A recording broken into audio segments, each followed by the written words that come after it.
Agent है, उसके साथ साथ प्रधानमंत्री जी को इसलिए भी अभिनंदन करूंगा महिला सशक्तिकरण के लिए।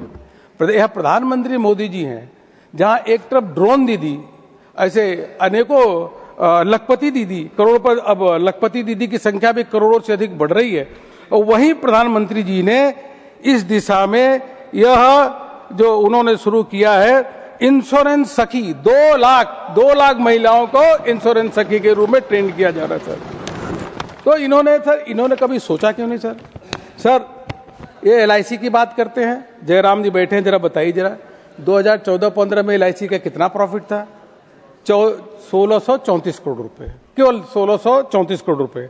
यह 2024-25 में 7323 करोड़ रुपए प्रॉफिट हो गया था।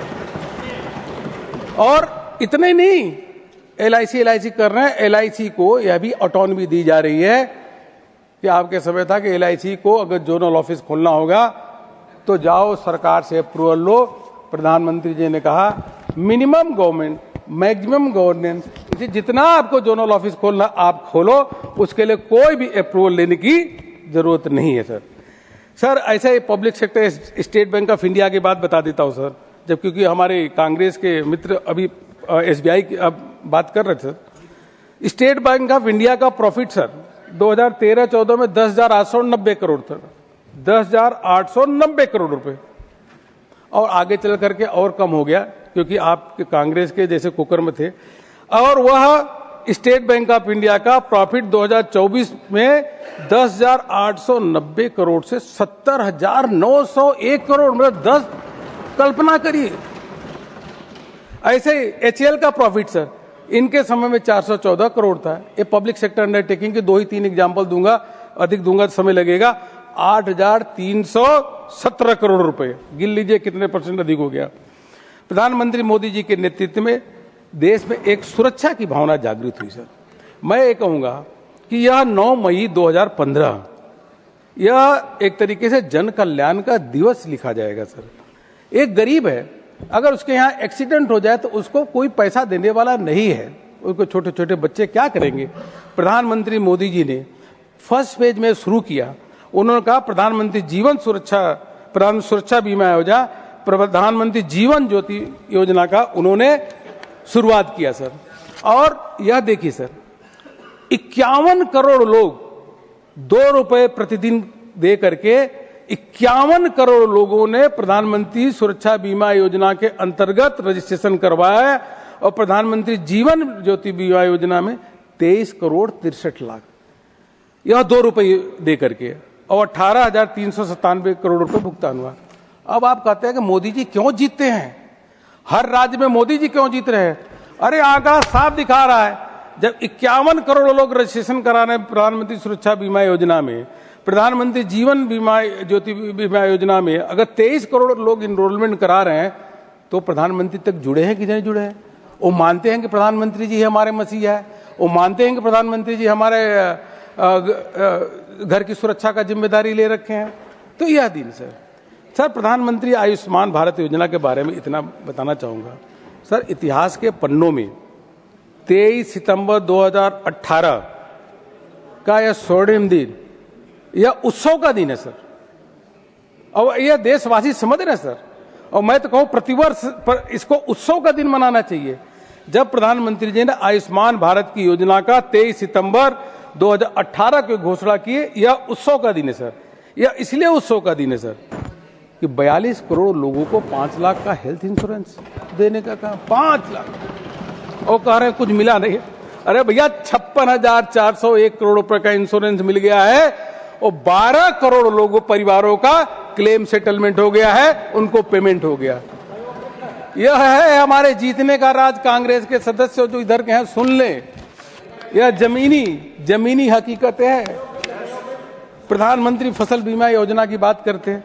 अरे भैया ये बताओ, प्रधानमंत्री फसल बीमा योजना कह रहे हैं कि लागू नहीं हुआ, तो प्रधानमंत्री फसल बीमा योजना में 1,83,000 करोड़ रुपए का पेमेंट कैसे हो गया? और 22 करोड़ सामूहिक रूप से कलेक्टिवली 22 करोड़ 70 लाख किसानों का पेमेंट हुआ है। और प्रधानमंत्री फसल बीमा योजना की आलोचना कर रहे थे सर, पहले 50% पे लॉस पे दिया जाता था, अब 33% लॉस पे देने का काम कर रहे सर। सर इसी के साथ साथ जो अभूतपूर्व बदलाव आए सर, वह अनेकों बदलाव, जैसे पहले एम्स 7 था, अब 26 हो गया, मेडिकल कॉलेज 327 था, अब 818 हो गया, ऐसे मेडिकल की सीट यूजी की 51,348 थी, अब 1,28,875 हो गया, ऐसे पीजी की सीट 13,185 थे, 82,059 हो गया, और 16,900 जन औषधि केंद्र खुल गए सर, आरोग्य मंदिर 1,78,000 खुल गया। कहने का मतलब है सर, इस बिल के माध्यम से ऐसा होगा कि गांव-गांव तक लोग इंश्योरेंस पहुंच जाएगा, अलग अलग नई नई इंश्योरेंस कंपनियां आएंगी, और इसमें व्यापक बदलाव किया गया है। जैसे जहां जहां जरूरत है, जैसे 1% पेड अप कैपिटल अगर आप ट्रांसफर होता है तो आपको पहले अप्रूवल लेनी थी, अब उसको 5% कर दिया है। ऐसे अनेकों चीजें सर प्रधानमंत्री जी के नेतृत्व में माननीय निर्मला सीतारमण जी ने जो ये बिल लिया है, इसके माध्यम से मान के चलिए कि हमारा जो सपना है 2047 तक हर व्यक्ति को हर चीज का बीमा उसके पास होना चाहिए सर। जब विकसित भारत का संकल्प हम साकार करेंगे तो हर व्यक्ति को जीवन सुरक्षा के साथ साथ जनरल इंश्योरेंस की उसको सुविधा होनी चाहिए।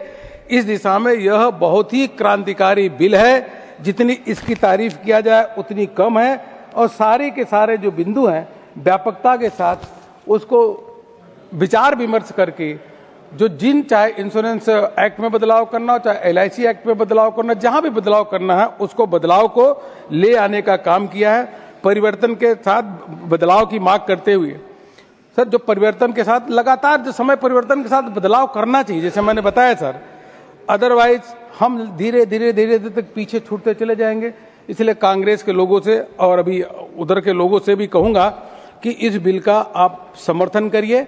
व्यापक विचार विमर्श हुआ है, सभी स्टेक होल्डर इससे खुश हैं, प्रसन्न हैं। पुनः देश के यशस्वी प्रधानमंत्री और हमारे वित्त मंत्री जी का मैं इस बात के लिए अभिनंदन करता हूं कि ऐसे अनेकों बिल जो देश के इंटरेस्ट में है, समाज के लिए वो आवश्यक है, वो बिल ले आते हैं, क्योंकि मोदी है तो मुमकिन है बड़े से बड़े बदलाव करने का काम यह प्रधानमंत्री मोदी जी कर रहे हैं, और उसी के लिए सब पे उनका भरोसा है, विश्वास है, और देश की 145 करोड़ जनता आज प्रधानमंत्री मोदी जी के साथ खड़ी है। बहुत बहुत धन्यवाद, आपने बोलने का हमको मौका दिया। Shri Saket Gokhale. Thank you, Mr. Vice Chairman. It's really interesting. I start speaking and the finance minister is leaving. This might be a little difficult for her, but that's understandable. Sir, I want to begin by thanking my leaders, Mamata Banerjee and Abhishek Banerjee, for giving me a chance today to speak on behalf of my party, All India Trinamool Congress, on the Sabka Bima Sabki Raksha Amendment of Insurance Laws Bill 2025. We have to work on the naming system of the bill. Sir, Hindi, kabhi English, but never mind. Sir, insurance is a subject that can have a very serious effect on the lives of people. In most cases, sir, comprehensive insurance is sometimes the only thing standing and protecting people, which can save them from bankruptcy in matters of accident, in matters of illness, or even in matters of death. So how does insurance work actually? People pay premiums for insurance cover. The insurance company invests those premiums into safe, creditworthy instruments. This allows the insurance company to give a payout when a claim is raised, as well as earn profits, which is the right of every business. No one disputes that. So, but how is insurance different from other investment instruments like mutual funds or saving schemes? The difference is that insurance is not just an investment scheme for getting returns. Insurance must primarily be seen as a social security scheme where insurance companies carry a fiduciary responsibility. To who, sir? They carry a fiduciary responsibility to the policy holders and not to the shareholders. So sadly, this bill does not see it this way. This bill only strengthens capital while it weakens accountability and leaves policyholders exposed. A lot has been spoken about this bill, sir, in the Lok Sabha for the last couple of days. So I'm not going to waste the time of this House by repeating what a lot of esteemed members have said in the Lok Sabha on the bill. But sir, yesterday the Honourable Finance Minister, who left just as I started speaking, she spoke for 45 minutes while replying to the debate on this bill in the Lok Sabha. So therefore, today I wish to address some of the claims made by the Honorable Finance Minister in a reply, which a lot of them, sir, were completely misleading and untrue. The Finance Minister said, sir, I quote, "The Insurance Act has been amended 12 times since 1938 to reflect changing times. Agent commissions were reduced even in 1950, so current changes are just part of natural progress." So comparing amendments from 1950, when we lived in a completely nationalized and protectionist economy, is very different to today's era, sir. It's a misleading comparison. So past amendments were incremental and protected national interest. The 1968 commission reduction was a domestic reform, sir. It was not a scheme for surrendering to foreign capital. The Finance Minister also conveniently ignores that nationalization of life insurance in 1956 and general insurance in 1972. Why was this nationalization done, sir? That is because the private players failed to serve the economy. That is why we nationalized in the first place. So therefore, reducing commissions of agents, which they're trying to do through this bill, this was done in 1968 to achieve efficiency before nationalization. It was a one-time measure. This bill does the opposite, sir, by opening the door to profit extraction by foreign entities.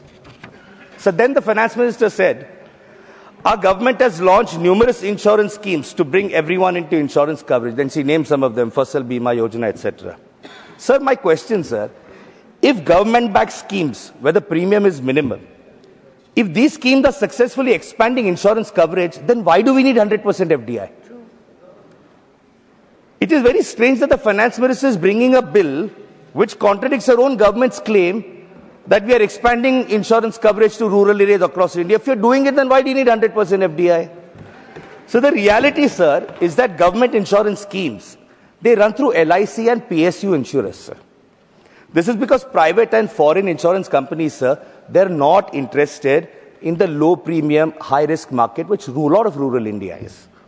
So therefore, this bill actually dilutes the mission of providing comprehensive insurance coverage to a large section of the population. So then the Finance Minister said very proudly, she said that 14,350 crores have been infused into the 3 PSU general insurance companies. She also said LIC, GIC Reinsurance and AICIL have reported the highest ever profits last year. So the claims of capital infusion by the government need a reality check. Why was the capital infusion done in insurance companies, sir? It was done because these companies are not able to compete with the MNCs right now. Sir, I have a simple question. If public sector insurance companies, as the Finance Minister said, need a capital infusion of 14,350 crores just to survive, let me give you a comparison to what foreign insurers, their size is. Sir, Alliance has assets under management of 150 billion euros. AXA, 750 billion euros. Prudential, $1.7 trillion. So how are our companies that need market capital infusion going to compete with these huge players? So the reality is that LIC's profits today come from its 65% plus market share, which has been built over decades. When this bill opens up insurance to 100% FDI, foreign players will enter the market with predatory pricing and LIC's profits will vanish. So the Finance Minister's claim is also selective. What she failed to mention was that the 3 PSU general insurers, which are National, Oriental and United India, lost 26,000 crores between 2016 to 2021. 26,000 crores. Therefore, as I said, sir, this capital infusion wasn't some sort of benevolence by the government. This was done to keep these companies on life support so that they don't collapse. It did not make them competitive, sir. So then the Finance Minister said FDI limit in insurance was increased from 26% in 99 to 49% in 2015 to 74% in 21, so now we're making 100%. So let me place some hard facts which the Finance Minister forgot to mention. When FDI in insurance was raised to 26% in 2001, insurance penetration in the country was 2.7%. Then, when FDI was increased to 49% in 2015, insurance penetration went up to only 3.4%. When FDI was raised to 74% in 2021, insurance penetration was only 4.2%. Now, what happened this year, sir, just before this bill was brought in? So, insurance penetration this year has fallen to 3.7%. So, simple question, if increasing FDI from 26% to 74%, could not prevent insurance penetration from falling, then how is 100% FDI going to help? So then the finance minister said that through this bill, money collected by foreign insurance companies as reinsurance premiums is retained in India. So yet again, the finance minister provided only half the facts. While this bill does require premiums to be retained in India, it does not have the same requirement for profits. Premiums, yes, retained in India, not profits of companies, sir. So therefore, a foreign insurance company can take away 100% of the profit earned in India to other countries. Beyond that, dividend payments, management fees, brand royalties, technical service charges, all of these extract value, sir. But they don't have to keep that money in India. They can repatriate it to other countries if they want. So, sir, very simply, based on what the finance minister said in the Lok Sabha, where, as I showed right now, she conveniently misrepresented and misled the House. So, therefore, sir, when the finance minister replies today, I want to ask her to respond to 5 very specific questions. So, question number 1, what specific commitments will the government demand from foreign insurers on increasing rural penetration in India? These are companies that don't want to deal with the low premium rural market. So what commitments are you going to take from them that they will serve markets beyond urban India? Second, sir, how will repatriation of profits by foreign insurance companies be monitored and kept limited? Sub profit yahan se leke wahan le jayenge. This is East India Company Part 2, sir. So how are you going to monitor and stop that? So third, very important, sir, because I have 2 of my colleagues in my party who represent our trade union. They're labor leaders. So what will happen to the jobs of lakhs of PSU insurance employees, sir, if the market share of these companies declines due to the predatory pricing by foreign companies, sir? So number 4, how will premiums be regulated through this bill to protect consumers from arbitrary and sudden hikes in premium caused by foreign insurers? They will come in, sir, to capture the market. They'll start offering low premiums, discounts. And then, as we have seen with a lot of private insurance companies, premiums are suddenly hiked year on year. What is this bill? This bill doesn't do anything. How is the government going to ensure that there's some regulation of premium prices? And fifth, sir, very important, because we all care about LIC. We all care about the PSU insurers. So will the government present a white paper on what is going to be the impact of this bill on the market share of LIC and PSU insurers? Sir, as I said in my opening remarks, insurance can be a matter of life and death for common people. Sir, it is atrocious for this government to bulldoze such an important bill with just 4 hours in Lok Sabha and 4 hours in Rajya Sabha, sir. So this bill is something that affects lives. It affects people even in death. This required a better discussion, sir. This required better consultation. So therefore, in conclusion, I would like to state that this bill, on behalf of my party, I would like to state that this should be referred to a standing committee for detailed examination, sir. Jai Hind, Vande Mataram, Jai Bangla. Thank you. Honorable members, Honorable Member Sri Kanat Purkasta has a personal emergency. He wants to leave, and before that, he wants to speak. If the House agrees, we can allow him to speak. Kanat Purkasta. Thank you, Deputy Chairman, sir. I rise today to express my wholehearted support for the Sabka Bima Sabki Raksha, the amendment of Insurance Laws Bill 2025, a landmark piece of legislation that promises to transform the insurance landscape of our nation for the benefit of every citizen.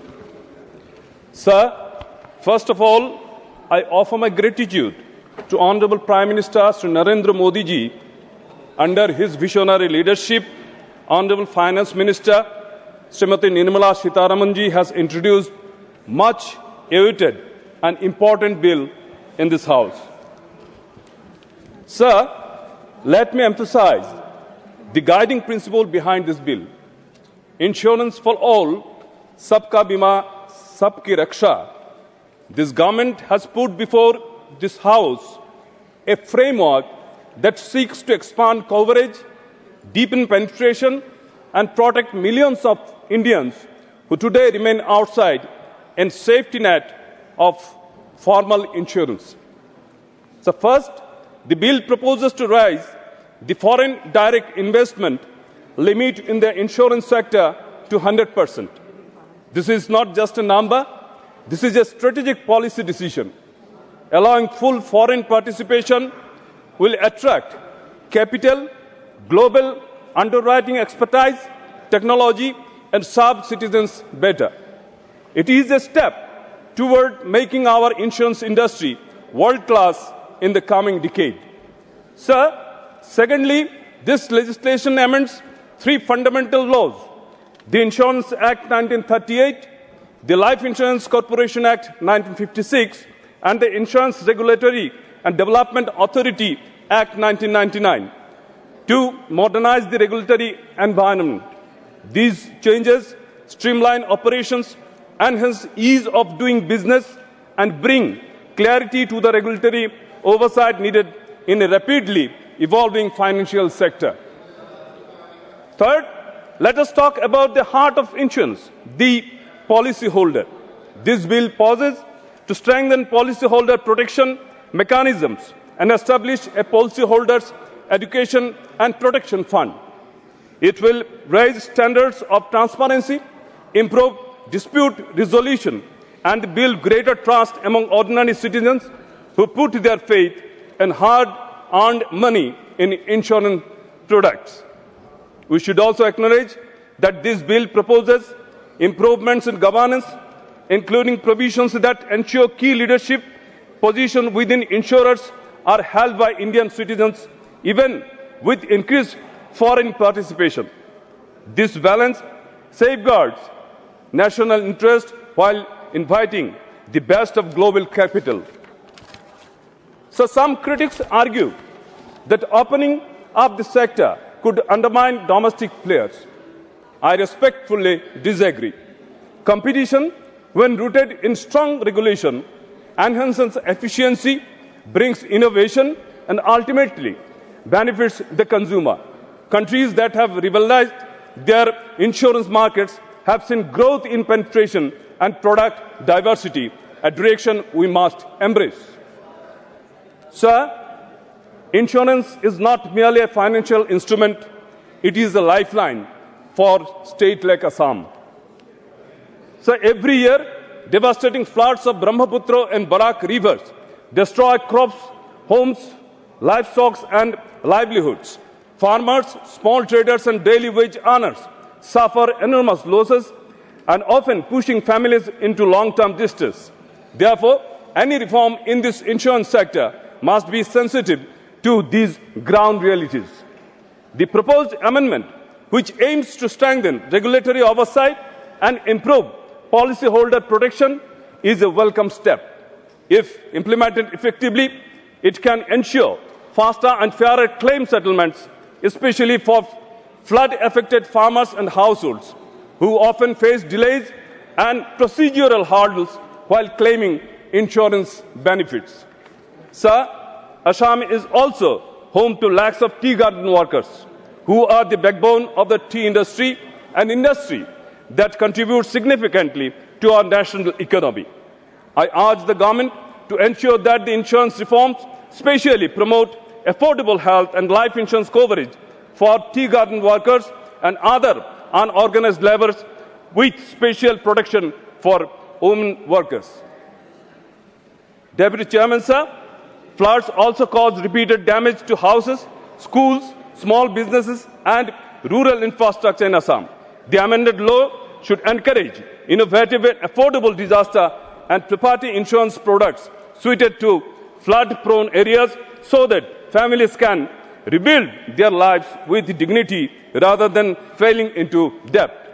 Honorable Chairman, sir, insurance is not a luxury. It is a security blanket that protects families from the uncertainties of life.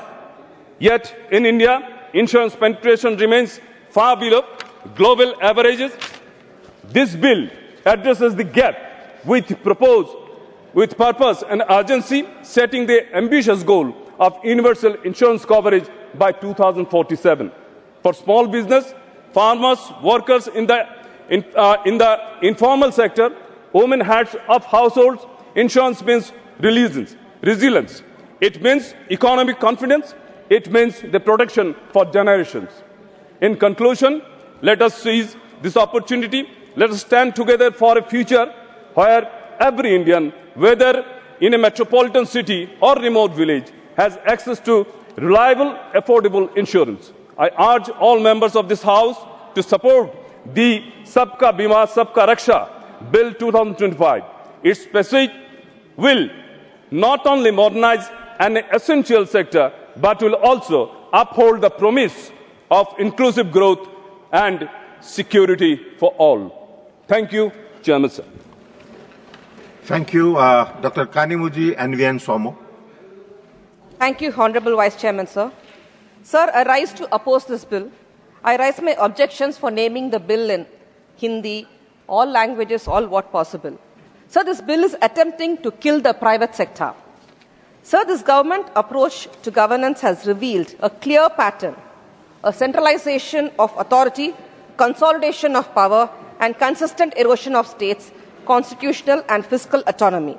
Sir, this bill is yet another example of how economic legislation is being pushed without adequate consultation with the states, without compensation to the states, and without regard to federal architecture that holds this country together. Sir, it seems the government has a specialized think tank with only one mandate, finds new methods to drain the state tax revenue.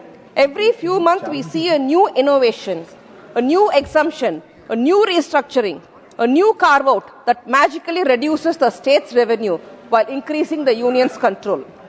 So the Indian insurance sector is a backbone of our domestic savings. It is a big social security, economic security for the poor middle class people in the country. So the sale of the social security through legislation is unjustifiable and untenable. The consequences of this bill on common people and Indian economy are dangerous and detrimental to the Indian domestic savings. Sir, the bill grants the centre the sweeping power to exempt or modify the Insurance Act for entities operating in the special economic zone that is CEZ. What does it mean? It means the union, without the state consultation, can allow the insurance in the gift city to operate under a light touch regime, free from the regulatory, legal and financial obligations that domestic insurance must follow.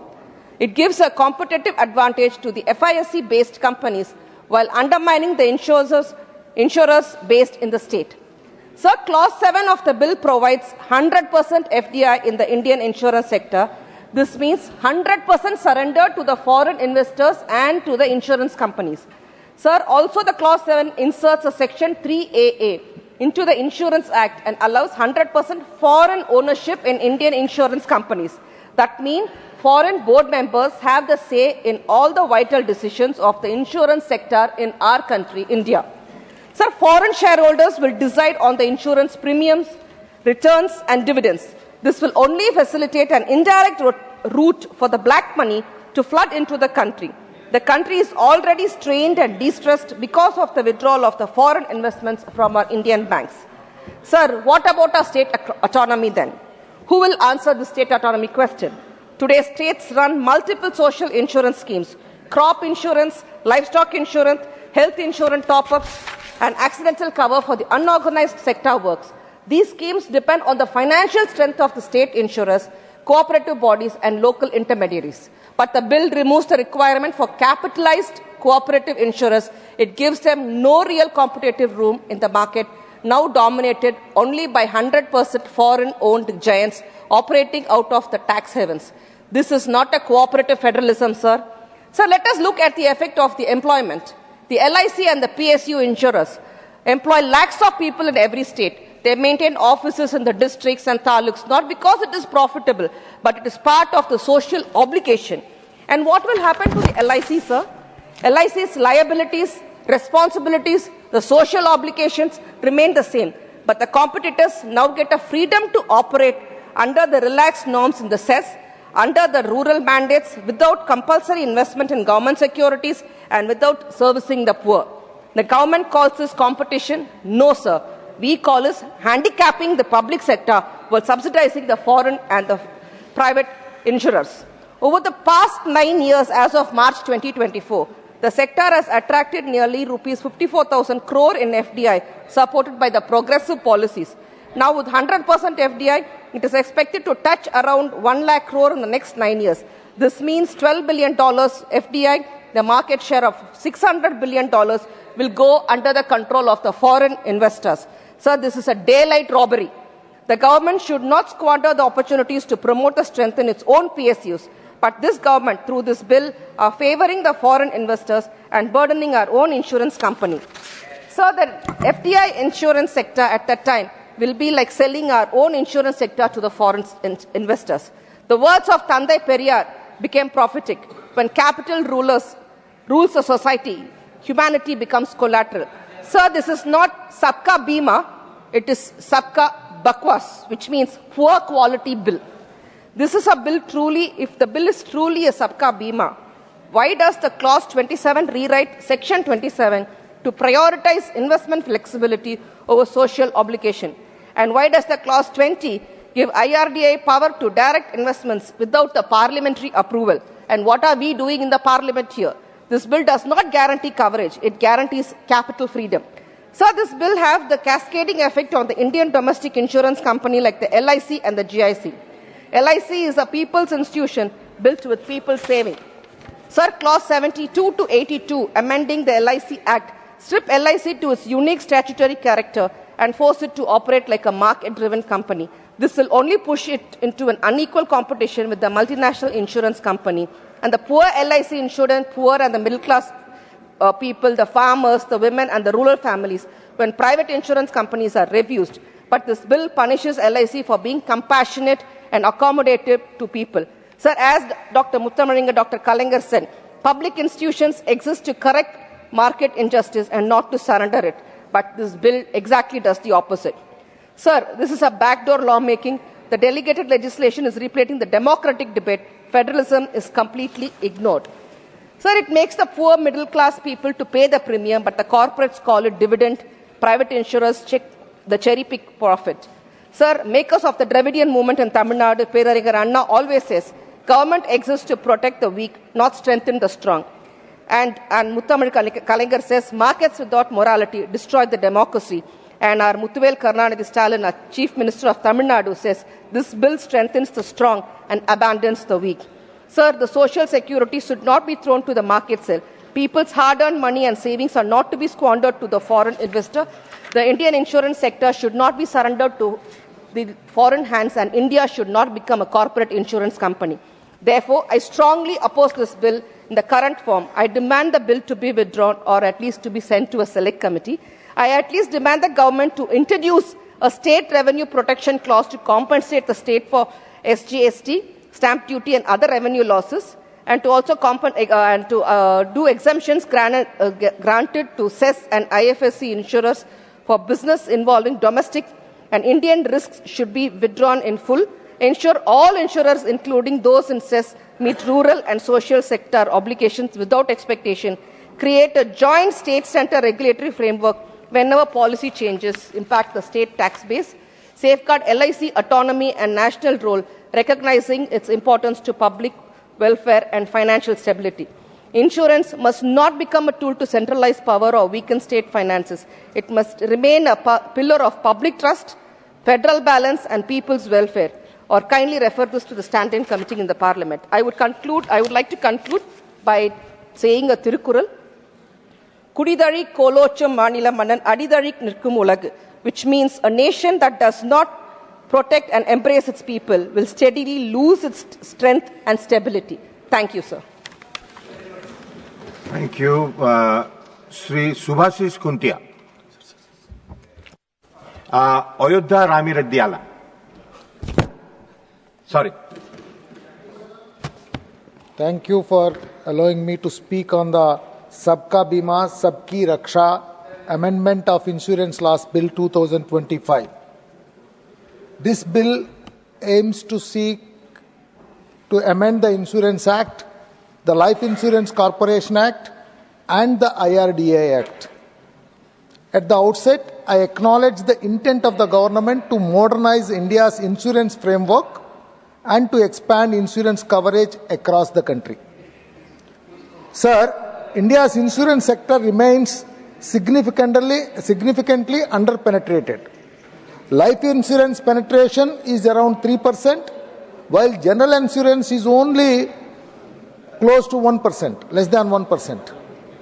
Sir, these figures highlight gaps in accessibility, affordability, and the trust. Therefore, the success of this bill must be judged not merely by investment inflows, but by the real protection it provides to citizens and business houses. Sir, the proposal to allow up to 100% FDI in the insurance sector can unlock much needed capital. Sir, this is one thing, this sector needs huge capital. And the way the government has come slowly, 26, 49, up now 100, I think it is a welcome move, and we need to certainly bring foreign capital into this sector, and this is very much needed. But we also need to ensure that this is also going to improve product innovation and also enhance the reach in health, micro insurance and rural segments also. But we must ensure that it is properly penetrated. However, capital alone cannot ensure consumer protection. Robust regulation. This is very important, sir. Our IRDAI need to be, strengthened a lot. And safeguards also we need to bring in, which are quite essential. Because these foreign investments, and they all have seen, they have much larger balance sheets, and they will come with a lot of experience. We need to control them. So our regulators should have more strength in controlling these people. While the bill outlines objectives such as policyholder protection, ease of doing business, and regulatory transparency, it does not define measurable outcomes. There are no benchmarks for improving claim settlement timelines, reducing grievances, or increasing effective coverage. Sir, a major concern relates to claim settlements. Claim settlements and their practices. Sir, high claim amounts and their settlement ratios, if you see, they conceal the reality that many claims are only partially paid. Sir, if you see in the general insurance or even LIC also, in both the areas, in health insurance also, I have seen one thing, that the claims that are coming with heavy amounts, they are somehow kept out. We need to really focus on these things. What matters to policyholders is the actual amount received, the timelines of payment, and fairness. The bill does not mandate disclosure of claim amount, settlement ratios, or strengthen protections against unfair deductions. So they also deduct unfairly. This need to be certainly brought in and protected in the bill. The impact of these reforms on insurance employees also needs careful consideration.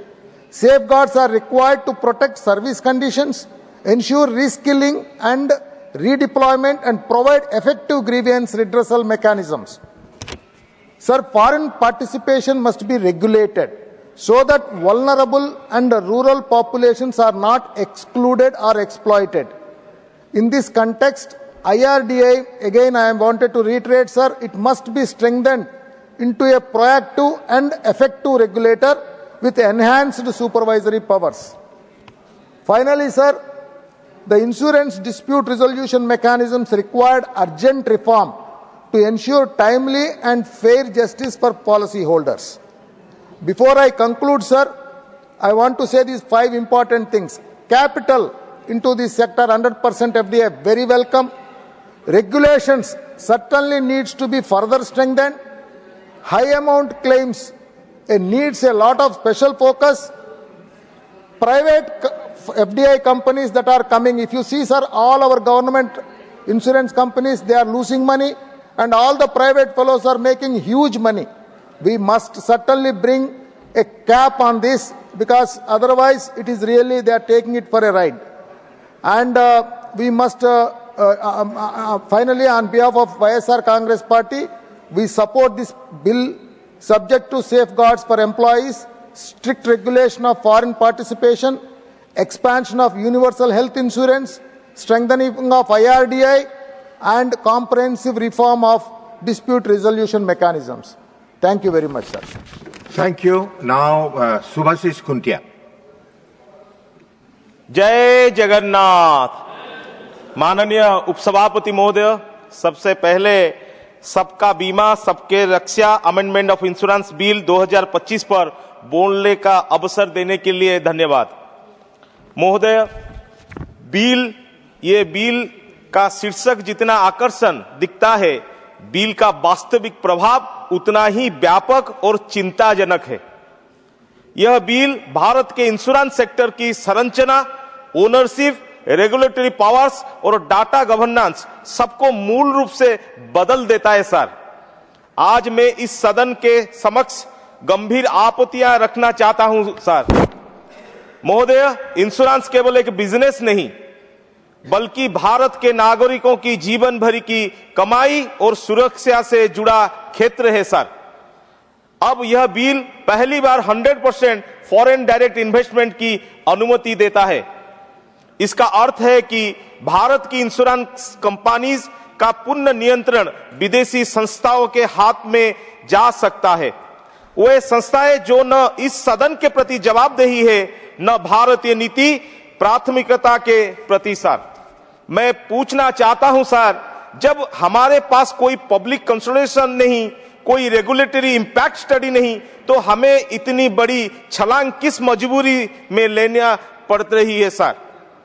माननीय महोदय, बीते एक दशक में हमने देखा है कि जब फाइनेंशियल रेगुलेटर्स को अत्यधिक पावर्स दे दी जाती है लेकिन ओवरसाइट कमजोर होते हैं, तो प्रणाली बहुत जल्दी अस्थिर हो जाती है सर। सेबी का अनुभव हम सबके सामने है।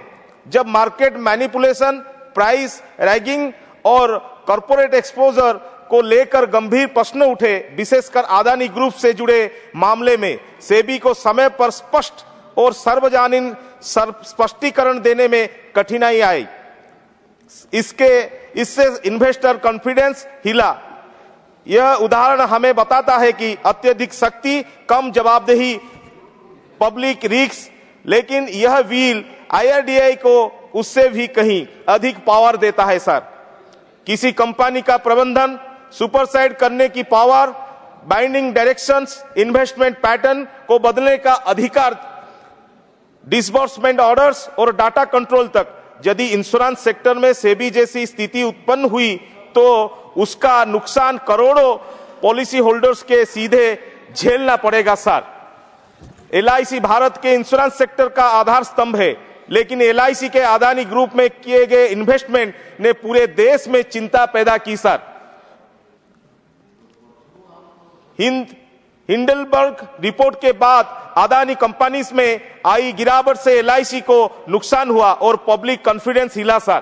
क्या यही इन्वेस्टमेंट कमर्शियल लॉजिक पर आधारित था? क्या पब्लिक फंड्स को अनावश्यक कॉर्पोरेट एक्सपोजर से जोड़ा गया? महोदय, जब दुनिया का सबसे बड़ा इंश्योर एलआईसी भी ऐसे एक्सपोजर से वल्नरेबल हो सकता है, तो सोचिए सर, पूर्ण विदेशी नियंत्रण में चलने वाली छोटी प्राइवेट इंश्योरेंस कंपनीज कितनी अधिक रिस्क में होंगी। एलआईसी पहले ही दबाव में है और इस बिल के बाद फॉरेन कंट्रोल बढ़ने से एलआईसी का पब्लिक मैंडेट और कमजोर पड़ेगा सर। नया सेक्शन 27 इन्वेस्टमेंट रूल्स को पूरी तरह बदल देता है। इसमें अनुमति है 15% तक investment outside approve categories sir. 5% तक प्रमोटर ओन्ड कंपनीज में इन्वेस्टमेंट और आईआरडीआई का इन्वेस्टमेंट रूल बदलने की एक्सेसिव पावर सर। महोदय, इंश्योरेंस फंड देश के teachers, farmers, workers, middle class की सेविंग्स है सर। इन्हें रिस्क इंस्ट्रूमेंट का या प्रमोटर लिंक्ड वेंचर में डालना सोशल सिक्योरिटी के सिद्धांतों के खिलाफ है सर। हमने infrastructure leasing and financial services, Dewan housing financial corporation limited, Yes Bank और अदानी एपिसोड से सीखा है कि कॉन्फ्लिक्ट और इंटरेस्ट कितना खतरनाक हो सकती है सर। सुधार चाहिए, पर संप्रभुता और सुरक्षा की कीमत पर नहीं सर। माननीय उपसभापति महोदय, यह बिल रिफॉर्म के नाम पर इंश्योरेंस सेक्टर का रीओरिएंटेशन करता है, परंतु बिना पर्याप्त सेफगार्ड्स, बिना ओवरसाइट और बिना पब्लिक कंसल्टेशन के फॉरेन कंट्रोल बढ़ाता है। पॉलिसी होल्डर डाटा सेंट्रलाइज होता है सर। आईआरडीआई के पावर्स असंतुलित होती है, इन्वेस्टमेंट रिस्क बढ़ाता है सर, और एलआईसी जैसी संस्थाओं की मजबूती कम होती है।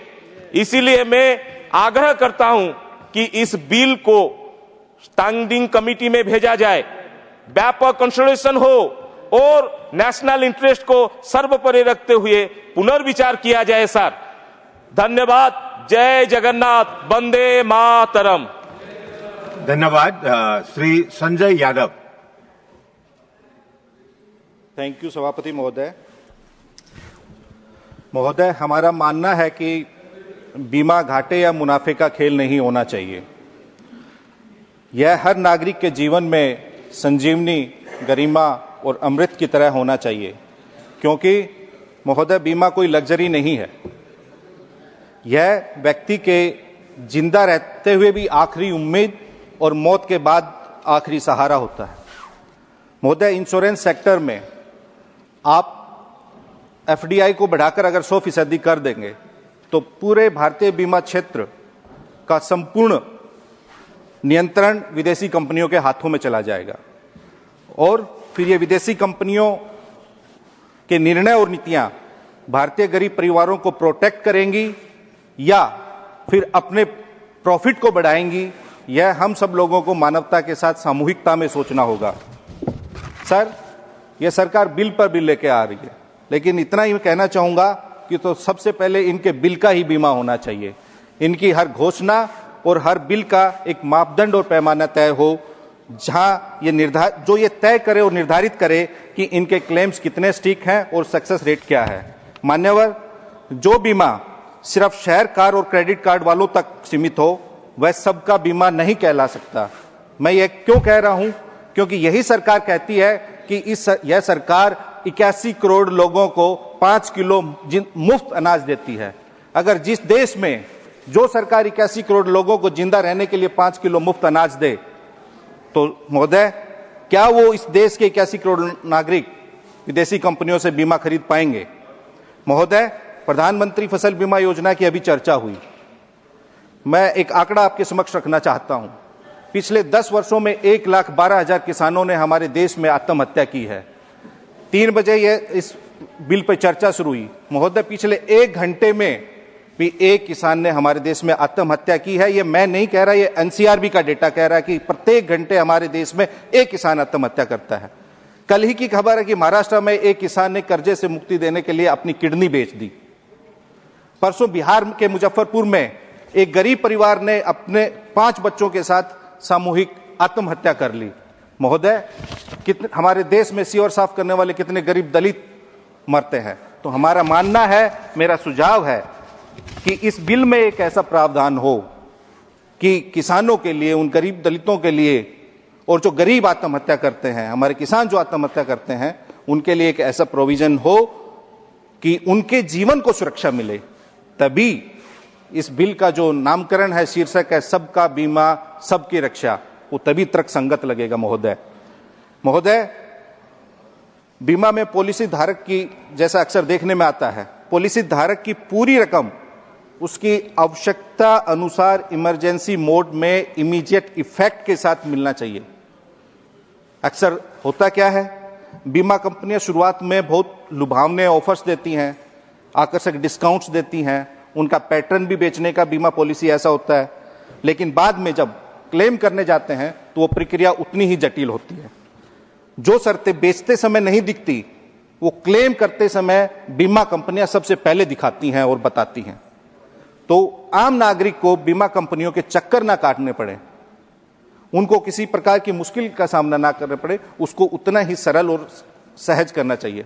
तो महोदय, मेरा आपसे के माध्यम से सरकार से अनुरोध है कि इस बिल को स्टैंडिंग कमेटी में भेजा जाए और इस पे एक व्यापक सर्वदलीय विमर्श हो, ताकि इसमें जो जो सब माननीय सदस्यों ने अपने विचार, सुझाव और ऑब्जर्वेशंस रखी है, उन पे अमल करके इस पे काम हो। आपका बहुत बहुत धन्यवाद। धन्यवाद। Doctor M Thambidurai. Thank you, Vice Chairman, sir. On behalf of my ADMK party and my General Secretary, Edappadi Palaniswamy, I am supporting the Amendment Insurance Laws Bill 2025. Sir, I also join with other members regarding the name of the bill which has given Sabka Bima, Sabka Raksha. Sir, if could not pronounce, I am not able to pronounce in time. I am sorry to that. Because when we are putting some in English, let it be an English word. In Hindi, let them put Hindi word. We have no objection. Same way, any project comes, it comes to the regional languages, it must be given there also. In Tamil, that must be translated to Tamil. And I copy to the term like that it has to mention. But this word is I am also having my reservation about this kind of bill, as I am telling, sir. Second, the major features of this bill is, one is 100% FDI permitted in an insurance company. Net-owned fund requirements for foreign reinsurance lowered. Registration of transfer of shares. Minimum paid-up shares capital for insurance cooperative societies. Application of the Act to insurance in special economic zones. Insurance intermediaries and powers of Insurance Regulatory and Development Authority of India. Sir, this is one of the facts which regarding the investment of the FDI. That is, many members raise this thing. Sir, foreign investment will bring much needed capital, advanced technology, global best practices, and product innovation. Most importantly, it will expand reach into the unserved and remote areas where insurance coverage is minimal, sir. Sir, I would like to take this opportunity to refer. There is a criticism raised by honorable member of DMK member regarding this, criticizing the central government regarding the FDI institution. Sir, now the trend is seeing a whole states chief minister traveling throughout India, throughout the world. What is the purpose they are going? Global investment. What is the global investment? Tamil Nadu chief minister also, even Edapadi Palaniswamy visited many countries. Now the present chief minister, our Stalin also visiting various countries to attract the investment for the foreign capital. When they are telling it to foreign capital, why the state DMK government is say keen to going abroad and bring the foreign investment. And the foreign investment is FDI. That is FDI. Is how they are telling, they are praising them. The chief minister achieved global investor bringing a lot of money from foreign thing. Is it the way how to bring it? Instead of raising the funds, the local and developing that, and also the credits, so every time the central government, they are not giving the money. What the money is given, whether the profits, we don't know. For example, 4,000 crores, they said they invested for the flood solving the problem in Madras city.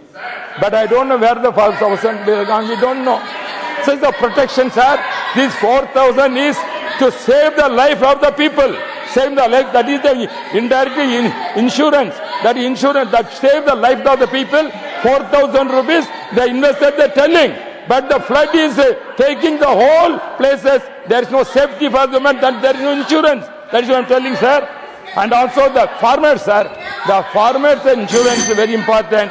That the present DMK government not taking any interest to protect the farmers, and also they are not giving the awareness about the insurance to get the benefits. If anything sir, unparliamentary. Since I am not telling you what is happening, I am telling regarding what the foreign investment. They said that the DMK government climbing. Farmers issue is very important. Farmers insurance. The DMK government not at all taking care of the farmers. That is the present situation. The Tamil Nadu farmers suffering a lot. Therefore, this is where I want to make it this thing, sir. But thank you. But you cannot criticize the government, the central government. What you are doing, that is what I am asking. Therefore, elections are coming now. Now, Tamil Nadu people are going to fittest result, defeating the DMK government, sir. That is what I want to say, sir. I'll check into the record. Dr. Ashok Kumar Mittal. महोदय कि आपने आज मुझे एक ऐसे विधेयक पर बोलने का अवसर दिया जो भारत के 140 करोड़ नागरिकों के जीवन, सुरक्षा और भविष्य से जुड़ा है। सबका बीमा सबकी रक्षा विधेयक 2025। सुनने में ऐसा लगता है सर कि जैसे सरकार ने हर नागरिक को एक सुरक्षा कवच पहना दिया या पहनाने जा रही है, और बीमा पे जो भी खर्चा आएगा वो सरकार वहन करेगी, सरकार सहेगी। लेकिन सर, किताब को ना हम उसके कवर से नहीं देख सकते। यदि सरकार कोई खर्च ही नहीं कर रही इस पर एक तरफ, और दूसरी तरफ जो इंश्योरेंस कंपनीज हैं वो क्या करती हैं उसके बारे में मैं थोड़ा सा आपको बताना चाहूंगा। सुरक्षा के नाम पर ये बस सपने दिखाते हैं। जब होती है बरसात ये छाता छीन लेते हैं, जब डूबने लगते हैं हम तो ये शर्तें गिनाते हैं।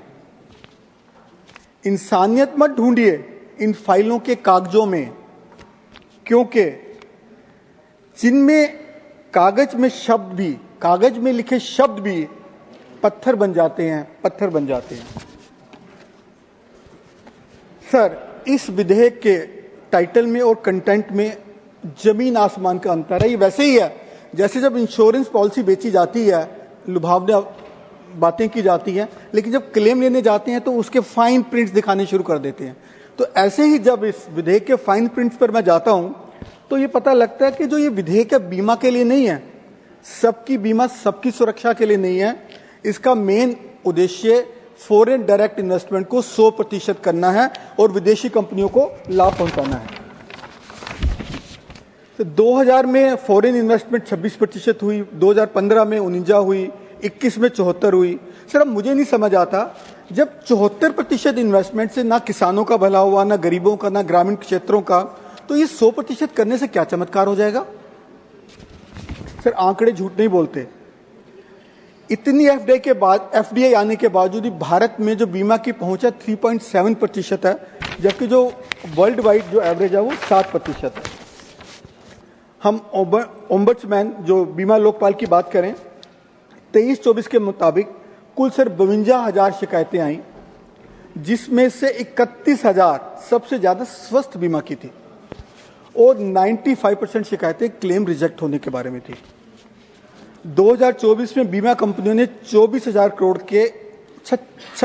करोड़ के हेल्थ क्लेम रिजेक्ट किए, जो पिछले साल से 19% ज्यादा थे। सर, हम कैग की रिपोर्ट की बात करें 2023 की, उसमें पाया गया कि 7.5 लाख बेनिफिशियरी एक ही मोबाइल नंबर से जुड़े हुए हैं, एक ही नंबर से। सर, ये सिस्टम और में भ्रष्टाचार का जीता जागता सबूत है। सरकार कहती है कि नई बीमा कंपनियों के आने से किसानों को फायदा होगा, पर सर इन्हीं के अपनी सरकार के राजस्थान के कृषि मंत्री श्री करोड़ीलाल मीणा जी ने कहा कि वहां 122 करोड़ रुपए का फसल बीमा घोटाला हुआ, 1,70,000 लोगों को कोई क्लेम नहीं दिया गया। सर, सरकार किसानों की आय दुगनी करने की बात करती है, बहुत बढ़िया है, पर सर उनका सुरक्षा कवच का तो बजट ही आधा कर दिया। अब सर महोदय, मैं इसके कुछ खंडों पर, क्लासेस पर चर्चा करना चाहूंगा। सर, क्लास 7 के अंतर्गत इसमें क्लास 3A को जोड़ती है, जो 100% विदेशी ऑनरशिप को अनुमति देती है। सर, हम बात करते हैं आत्मनिर्भर भारत की, पर ये तो विदेशी निर्भर भारत हो गया जी। सर, क्लास 71 बड़ी खतरनाक। सर, थोड़ा ध्यान से देखें फाइन प्रिंट्स में, केंद्र सरकार किसी भी विदेशी कंपनी को बीमा अधिनियम के किसी भी प्रोविजन से छूट दे सकती है, लेकिन भारतीय कंपनी को नहीं। सर, ये कैसा न्याय है? सर, क्लास 17 के अंदर धाराएं 14A 14 भी 14 सी जोड़ती है और ये कहती है कि 100% विदेशी कंपनियां जो मालिक हैं बाहर की, उनको भारतीयों का सारा डाटा मिलेगा जी, बीमारियों का, सब चीज का डाटा मिलेगा और वो डाटा भारत में रखा जाएगा। ऐसी भी कोई कंडीशन नहीं है, तो कम से कम वो तो किया जाए। सर, यह बिल सबका बीमा की एक धारा 27 को क्यों बदल रही है? सर, सबका बीमा की बात कर रहे हैं, लेकिन धारा 27 को बदल रही है, जिसमें निवेश की प्राथमिकता सोशल ऑब्लिगेशन से हटाकर इन्वेस्टमेंट फ्लेक्सिबिलिटी कर दी गई है। सर, ये कैसा इशू है? सर, LIC जो हमारी है उसको कमजोर करने की कोशिश की जा रही है, उसमें स्टैट्यूटरी उसका करेक्टर था, उसको एक नॉर्मल कंपनी में बदला जा रहा है। सर, एक पॉइंट सर, आपका समय। सर, एक पॉलिसी में हमारे मुद्दे के आपका अगर समय कोई समाप्त गरीब हो आदमी, चुका है। सर लास्ट लाइन, गरीब आदमी कोई प्रीमियम नहीं दे पाता तो उसकी पॉलिसी लैप्स हो जाती है, प्रीमियम जब्त कर लिया जाता है। एलआईसी ने अकेले 231 करोड़ रुपया जब्त किया 2023-24 में। तो मेरा निवेदन है मंत्री जी से, इसमें प्रोविजन किया जाए कि किसी का पैसा जब्त नहीं होगा, उसको ब्याज या बोनस नहीं मिलेगा। बहुत Sir, I oppose this amendments of 4 insurance laws bill. There will be a huge protest by our employees and workers in this sector against this draconian legislation. Sir, unstart question 877 in this August House on 3rd December 2024 by Mr. Pankaj Chowdhury, it clearly states that the present level of foreign equity is only 32.67% against the possible limit of 74%. We have already 74% in this sector, but only 32.67% is available. What does it mean? Only 4 companies utilize the cap of 74%. Why? Now the government wants to make it 100% because most of the foreign countries are compelling the government. The Modi government is under tremendous pressure by foreign monopolies. That is why this new bill is introduced in our parliament now.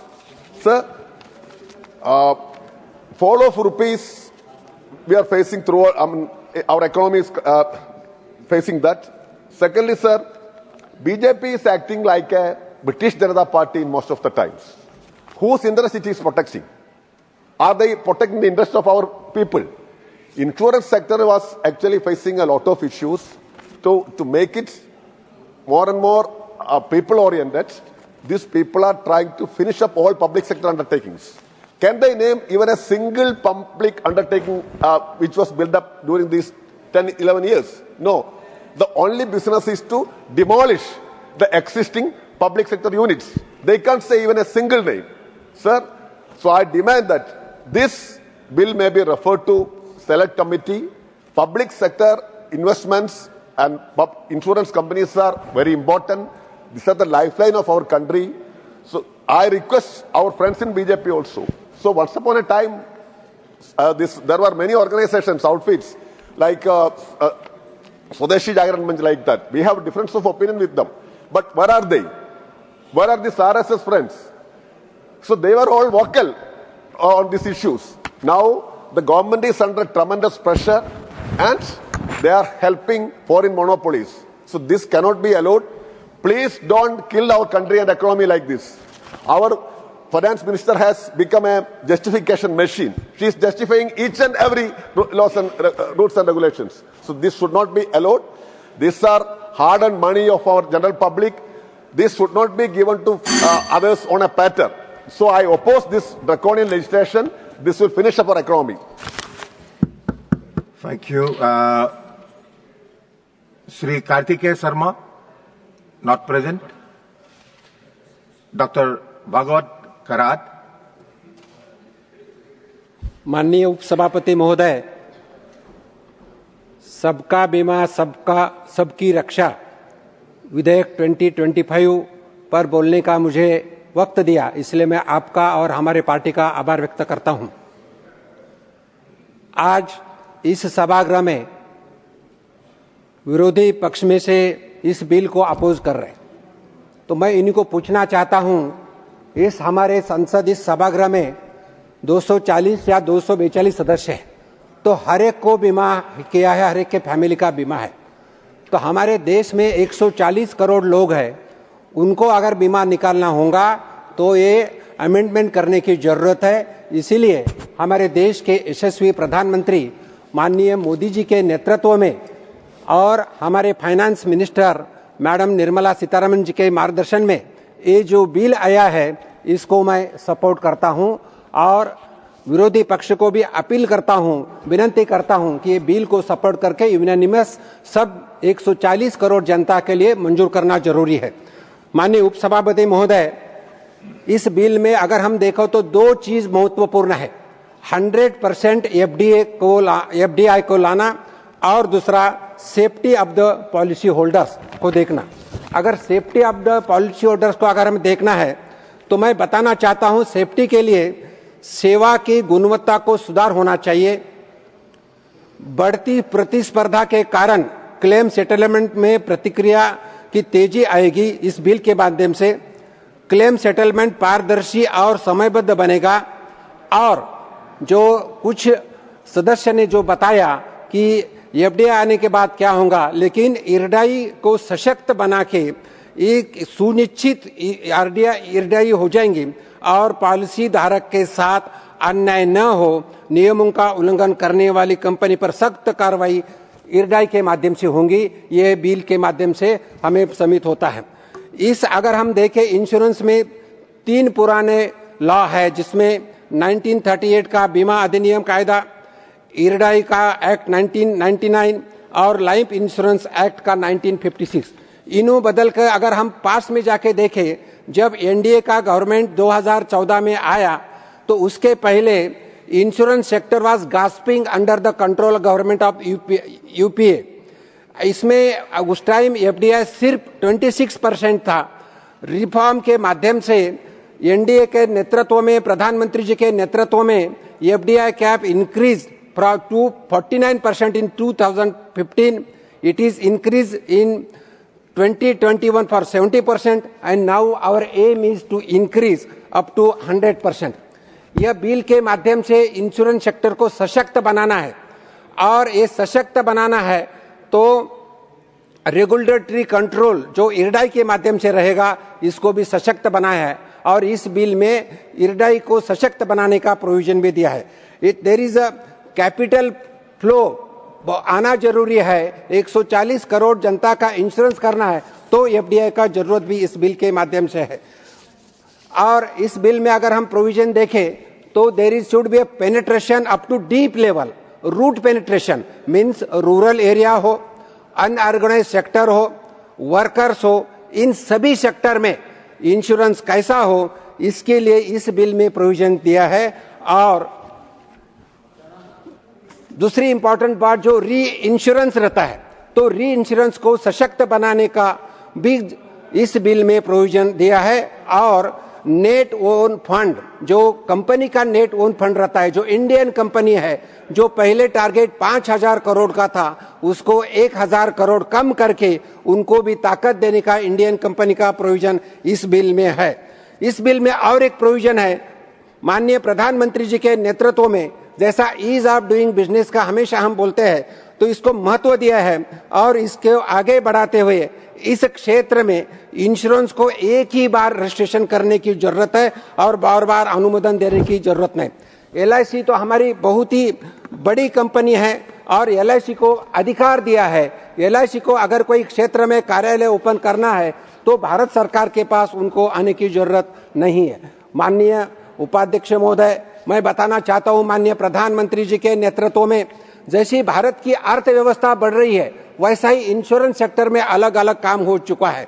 मैं बताना चाहता हूं, जब Covid आया था तो प्रधानमंत्री गरीब कल्याण योजना के माध्यम से लोगों को मदद मिली।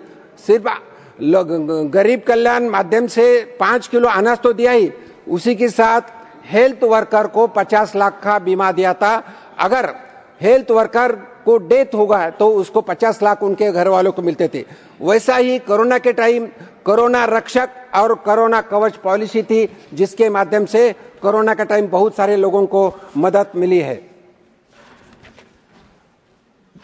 माननीय उपाध्यक्ष महोदय, माननीय प्रधानमंत्री जी के नेतृत्व में और माननीय फाइनेंस मिनिस्टर मैडम के मार्गदर्शन में जनधन योजना अपने देश में आई है।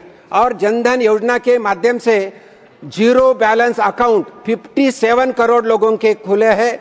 और अगर हम देखें तो ये अकाउंट पे 2,75,000 करोड़ रुपए जमा है और अभी तक 39 करोड़ रुपए कार्ड भी इशू हुआ है, जिसमें माध्यम से डिजिटल व्यवस्था बढ़ रही है। तो इस स्कीम से माध्यम से मैं इसलिए बता रहा हूं, जनधन अकाउंट के माध्यम से पीएम सुरक्षा बीमा, जिसके माध्यम से अगर 20 रुपए का अगर हम बीमा निकाले तो 2 लाख का एक्सीडेंटल पॉलिसी हो सकता है। और 2 लाख के एक्सीडेंट पॉलिसी करने वाले 50 करोड़ 99 लाख लोगों ने ये पॉलिसी हमारे देश में निकाला है। उतना ही नहीं तो प्रधानमंत्री जीवन ज्योति बीमा योजना के माध्यम से अगर हम एक साल को 436 रुपए यानी दिन को 1 रुपया 10 पैसा या 15 पैसा अगर हम दिए तो 2 लाख का जनरल इंश्योरेंस जिसमें नेचुरल डेथ भी हुआ तो ये मिल सकता है। ये भी प्राविधान माननीय प्रधानमंत्री जी के नेतृत्व में हुआ है। अभी मैं इस सभागृह में कुछ बिल के बारे में 2-4 मुद्दे बताना चाहता हूं। Under section 32A of this bill prohibition of common officer is introduced and there will be a full-time officer who will take full care of our Indian company. Similarly, under section 102 as per the new act, if company fails to comply rules, it shall be liable to penalty of 1 lakh per day to maximum of rupees 10 crore. As per the section 105B, it is important any intermediary must have to be registered. The non-registered intermediary will be liable for penalty for rupees 1 lakh and up to 10 lakhs.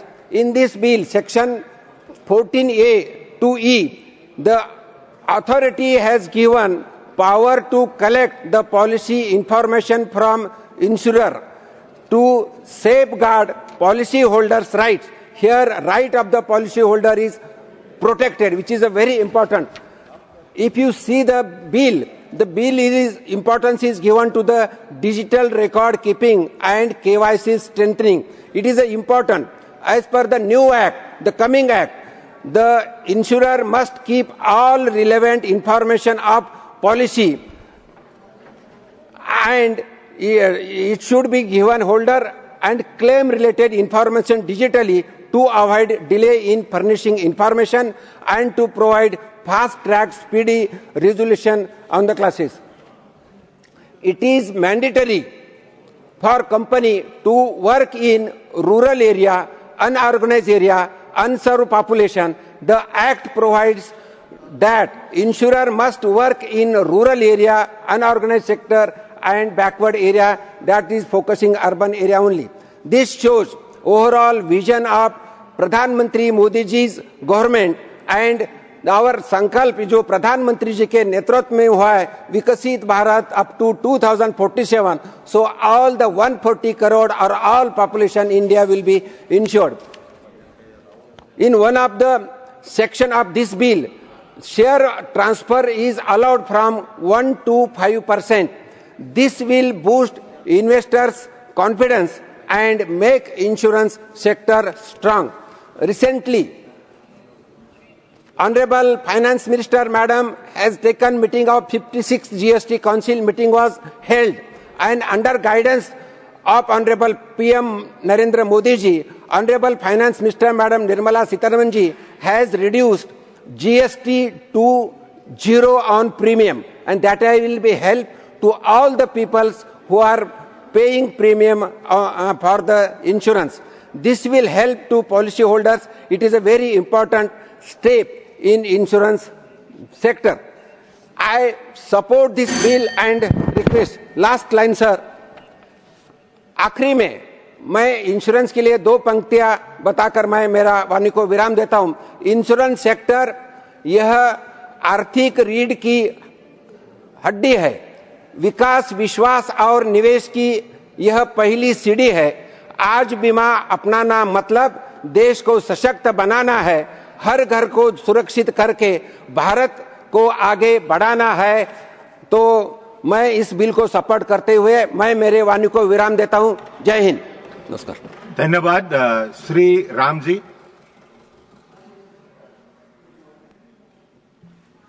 धन्यवाद मान्यवर कि आपने मुझे amendment of insurance bill law bills 2025 बोलने का अवसर दिया। साथ ही मैं आभार व्यक्त करता हूं अपनी पार्टी की मुखिया आदरणीय बहन कुमारी मायावती जी का। मान्यवर, यहां पे मेरा क्वेश्चन भी है सरकार से आपके माध्यम से, स्वदेशी अपनाओ उसका क्या हुआ, आत्मनिर्भर भारत का क्या होगा? जब हम कहते हैं कि हर सेक्टर में आत्मनिर्भर भारत बनना चाहिए तो यहां तो पूरा उलट हो गया। 100% FDI माने 100% फॉरेन इन्वेस्टमेंट। खैर इनकी बात है। इसके साथ ही मैं माननीय यहाँ पर बाबा साहब की कुछ बातों को कोट करना चाहता हूँ। बाबा साहब डॉक्टर भीमराव अम्बेडकर भारतीय संविधान के शिल्पकार ही नहीं थे, बल्कि एक गहन अर्थशास्त्री थे। उनकी लिखी हुई किताबें waiting for visa, state and minorities, problem of the rupees and its solution जैसी किताबें आज भी कैलिफोर्निया और तमाम विश्वविद्यालयों में चलती हैं। वे आर्थिक लोकतंत्र के प्रबल समर्थक भी थे और मानते थे सामाजिक न्याय तब तक अधूरा है जब तक आर्थिक सुरक्षा सुनिश्चित ना हो। बाबा साहब का यह भी मानना था कि स्वतंत्रता केवल राजनीतिक नहीं है बल्कि आर्थिक भी होनी चाहिए। उन्होंने बीमा जैसी संस्थाओं को सामाजिक सुरक्षा का माध्यम माना कि मात्र लाभ या प्रॉफिट का साधन नहीं है। इसी कारण वह बीमा के राष्ट्रीयकरण के पक्ष में थे। उनका विश्वास था कि बीमा निजी पूंजी हाथों में रहेगा तो गरीब और कमजोर वर्ग इससे वंचित रह जाएगा। निजी हाथों में रहेगा, शोषण और असमानता को बढ़ावा मिलेगा। इसलिए स्टेट सोशलिज्म के अंतर्गत बीमा को लाने की वकालत भी की। बाबा साहब डॉक्टर अम्बेडकर ने अपनी पुस्तक राज्य और अल्पसंख्यक में राज्य समाजवाद की प्रस्तावित योजना के बीमा क्षेत्र में राज्य के एकाधिकार की वकालत अर्थव्यवस्था को सुरक्षित करने और व्यापक सामाजिक लाभ प्रदान करने के उद्देश्य से की। बाबा साहब ने यह भी कहा, अनिवार्य बीमा कवरेज की बात करी। यही नहीं, स्वास्थ्य बीमा सहित स्वास्थ्य सेवा को सरकार द्वारा प्रदान किए जाने वाले मौलिक अधिकार को माना जाना चाहिए, खासकर जरूरतमंद के लोगों के लिए। और ईएसआई अधिनियम में महत्वपूर्ण भूमिका निभाई। 1942 से 1940 तक वायसराय के कार्यकारी परिषद में लेबर मेंबर के रूप में बाबा साहब डॉक्टर अम्बेडकर ने उस नीति को विकसित करने में महत्वपूर्ण भूमिका निभाई, जिसके परिणाम स्वरूप 1948 में कर्मचारी राज्य बीमा ईएसआई का अधिनियम लागू हुआ। माननीय बाबा साहब डॉक्टर अम्बेडकर ने स्टेट माइनॉरिटीज 1947 में साफ सुझाव दिया कि बीमा, बैंकिंग और प्रमुख उद्योग इन सभी का राष्ट्रीयकरण होना चाहिए ताकि आर्थिक लोकतंत्र स्थापित हो सके, न कि पूंजीवाद। उन्होंने विचारों की देन है थी कि 1956 में जीवन बीमा का राष्ट्रीयकरण और 1972 में सामान्य बीमा का राष्ट्रीयकरण किया गया। माननीय तमाम तरह के नुकसान की शंका भी 100% एफडीआई के आने से महसूस की जा रही है, जिसको मैं एक एक आपके सामने रख रहा हूं। लाभ को प्राथमिकता, सबको मालूम है प्राइवेट बीमा सेक्टर आएगा तो लाभ को प्रॉफिट माना जाएगा। लाभ को प्राथमिकता, लाभ को प्राथमिकता, जन कल्याण को अपेक्षित करना, प्रीमियम में वृद्धि, एविएशन, जैसे कि आपके सामने एविएशन सेक्टर एक एग्जाम्पल है, पेट्रोलियम सेक्टर एग्जाम्पल है। क्लेम का दावा निपटान में कठिनाइयां 100% आनी है। जनता की बजट पर निजी नियंत्रण हो जाना यह संभव है। सामाजिक सुरक्षा योजना पर प्रतिकूल प्रभाव भी संभव है। मानवर, मैं खत्म कर रहा हूं। सबसे लास्ट पॉइंट मानवर है एकाधिकार इकोनॉमिक कार्टेल, ये चिंता का विषय मानवर है, इस पे विशेष ध्यान दिया जाए। एकाधिकार और इकोनॉमिक कार्टेल बनने पर बड़ी बड़ी कंपनियां एक समूह बनाएंगी और समूह बनाने के बाद धन्यवाद माननीय उपसभापति महोदय। मैं आज इस गरिमामय सदन में सबका बीमा सबकी रक्षा अमेंडमेंट ऑफ इंश्योरेंस बिल 2025 के समर्थन में बोलने के लिए खड़ी हुई हूं। सर, ये विधेयक इंश्योरेंस सेक्टर से जुड़ा हुआ संशोधन नहीं है, बल्कि यह social security framework of India को संशोधन करने वाला एक ऐतिहासिक कदम है। बीमा कोई लग्जरी नहीं है सर, यह एक नेसेसिटी है और नागरिकों का फाइनेंशियल प्रोटेक्शन है। बीमा भविष्य के प्रति आत्मविश्वास भी है। मोदी जी की सोच है कि by 2047 insurance should reach every person and every household. आज तक हमारा इंश्योरेंस सेक्टर जिन कानूनों के अंतर्गत संचालित हो रहा है, इंश्योरेंस एक्ट जो 1938 का है, LIC एक्ट 19 एक्ट का है, यह वो औपनिवेशिक काल की देन है या फिर समय की आवश्यकता के पीछे रह गए हैं। 1938 का इंश्योरेंस एक्ट उस समय बनाया गया था जब भारत गुलाम था, ना कि आज के डिजिटल इंडिया, स्टार्टअप इंडिया और इंक्लूसिव इंडिया के लिए है। यह विधेयक इन सभी कानूनों को मॉडर्न रेगुलेटरी फ्रेमवर्क में परिवर्तित करता है। माननीय उपसभापति जी, इस विधेयक में एफडीआई लिमिट को 74% से 100% करने का प्रावधान है, जिस पर कुछ आशंकाएं व्यक्त की जा रही हैं। मैं स्पष्ट करना चाहूंगी, यह कोई अंधाधुंध नहीं है। एफडीआई केवल इंडियन इंश्योरेंस कंपनीज में ही अनुमित है। आरडीएआई सुपरविजन, सॉल्वेंसी नॉर्म्स और मैनेजमेंट कंट्रोल पूरी तरह सुरक्षित है। ओनरशिप चेंज पर रेगुलेटरी सिक्योरिटी बनी रहेगी, अर्थात पूंजी भारत आएगी, लेकिन नियंत्रण भारत के कानून और संस्थाओं के हाथ में ही रहेगा।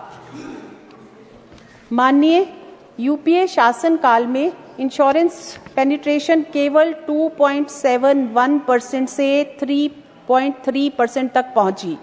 लाइफ इंश्योरेंस डेंसिटी यूएसडी 55.7 से घटकर यूएसडी 41 हो गई, जबकि एनडीए सरकार के दौरान इंश्योरेंस डेंसिटी यूएसडी 55% जो कि 2014 से बढ़कर यूएसडी 95% 2024 के आंकड़े हैं। Total premium collection 5 lakh crore से बढ़कर 11.2 लाख करोड़ रहा है। लाइफ इंश्योरेंस प्रीमियम 8.3 ट्रिलियन तक पहुंचा है। यह अंतर केवल नीतियों का नहीं बल्कि पॉलिटिकल विल और गवर्नेंस इंटेंट का भी है। सर, मैंडेटरी रूरल और unorganised sector coverage across all insurance classes, अब life insurance, health insurance, general insurance, speciality insurance, हर इंश्योरेंस के लिए यह अनिवार्य होगा कि वह ग्रामीण भारत और असंगठित क्षेत्र तक पहुंचे। अब केवल शहरी मुनाफे वाले क्षेत्रों को चुनने की प्रवृत्ति समाप्त होगी। यह इंक्लूसिव ग्रोथ इन एक्शन, ना कि केवल पूंजीवादी सोच में काम होगा।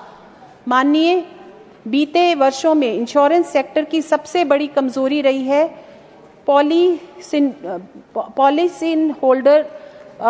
होल्डर प्रोटेक्शन नहीं मिला। इस विधेयक के माध्यम से policy holder education and protection fund की स्थापना की जाएगी। इंश्योरर फेलियर की स्थिति में क्लेम्स की सुरक्षा मिलेगी।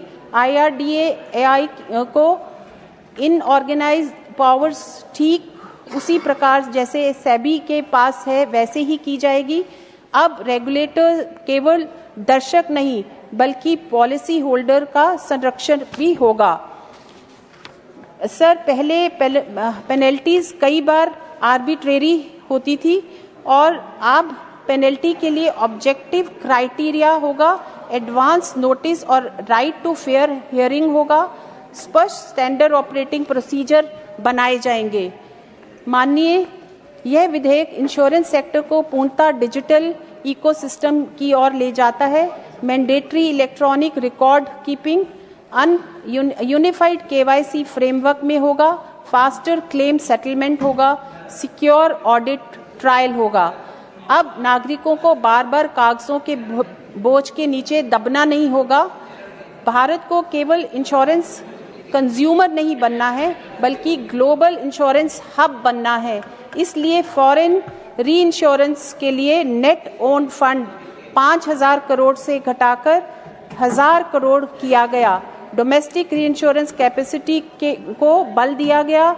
ओवरसीज रिस्क डिपेंडेंस में कमी की गई। यह ईज ऑफ डूइंग बिजनेस और रिस्क रेजिलियंस दोनों को मजबूत करता है। माननीय, एलआईसी भारत की फाइनेंशियल स्ट्रेंथ का प्रतीक है। इस विधेयक से एलआईसी को ऑपरेशनल ऑटोनॉमी मिलेगी।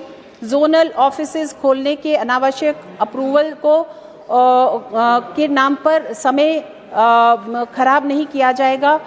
डिसीजन मेकिंग में गति आएगी। सर, अब 1% शेयर ट्रांसफर पर भी प्रायर अप्रूवल की आवश्यकता नहीं होगी जो पहले लेनी पड़ती थी। अब यह सीमा बढ़ाकर 5% कर दी गई है। इन्वेस्टर को सुविधा मिलेगी। रेगुलेटरी फोकस ओनरशिप कंट्रोल पर, सिस्टमेटिक स्टेबिलिटी और सुरक्षा मिलेगी।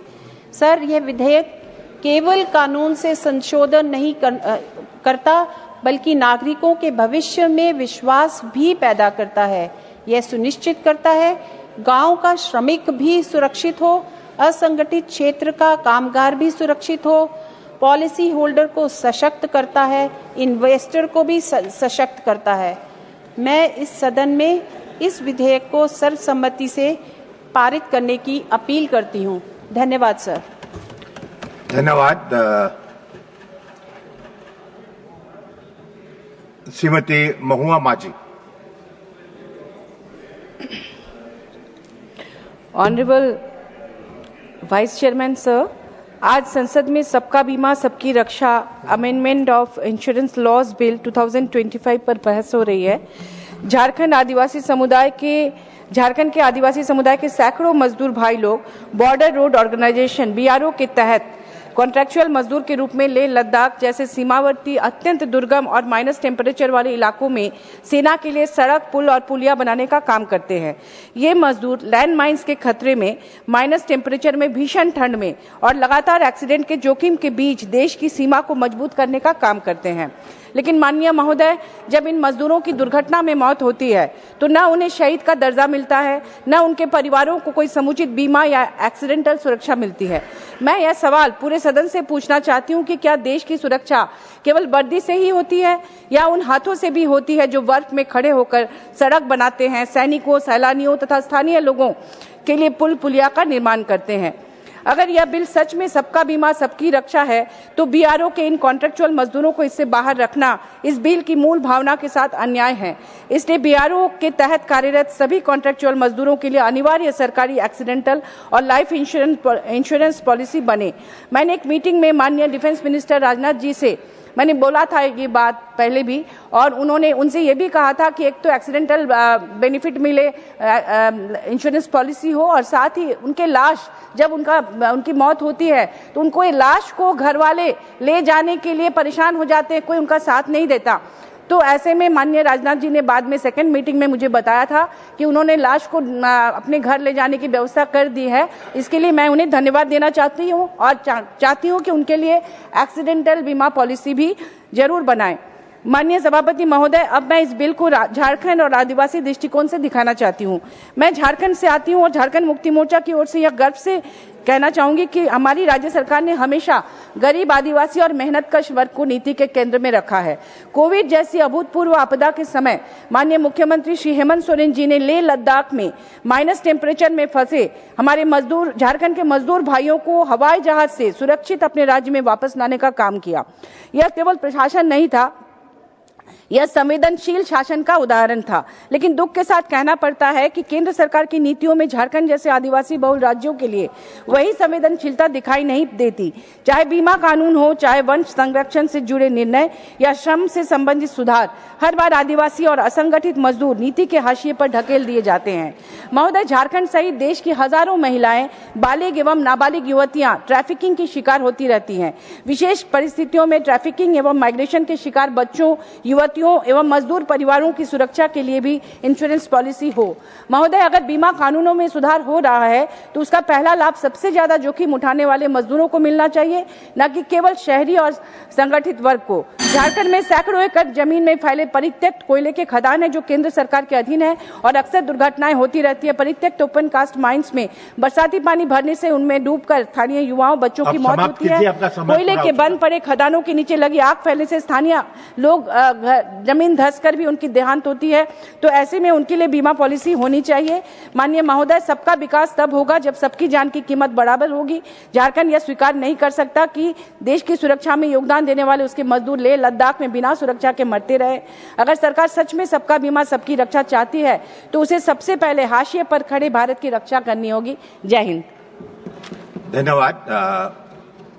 श्री मानन Kumar Mishra. Sir, I support the bill, Sabka Bima Sabki Raksha, Amendment of Insurance Laws Bill 2025. The bill proposes wide-ranging amendments to three principal legislation governing the insurance sector: the Insurance Act 1938, the Insurance Regulatory and Development Authority of India Act 1999, and the Life Insurance Corporation Act 1956 to update the regulatory framework. Sir, the bill seeks to raise the foreign direct investments limit in the insurance sector from current 74% to 100% in a move aimed at expanding insurance penetration and achieving the goal of insurance for all by 2047. Sir, the bill proposes a structured penalty mechanism requiring IRDAI to evaluate objective criteria, including default severity, policyholder losses, and mitigation efforts, along with advance notice and fair hearing rights for insurers, ending arbitrary punishment. Sir, the bill extends mandatory rural and unorganized sector insurance obligations across all insurance classes: life, health, general and specialty, and operationalization, genuine inclusive growth, ensuring crores of rural workers access affordable coverage. Sir, the bill introduces a one-time registration mechanism for insurance intermediaries, eliminating repetitive approvals and ensuring continuity of service to policyholders in order to ease compliance and improve ease of doing business. The bill also introduces key reforms to modernize the governance and operational framework of Life Insurance Corporation of India. LIC is proposed to be granted greater operational autonomy, including the power to establish new zonal offices without prior government approval. Sir, the bill dismantles colonial legislation that has strangled India's insurance sector since British rule. The Insurance Act 1938 was enacted under British India to regulate insurance with outdated provisions. The bill modernizes 1938 Insurance Act, 1956 LIC Act, and 1999 IRDAI Act.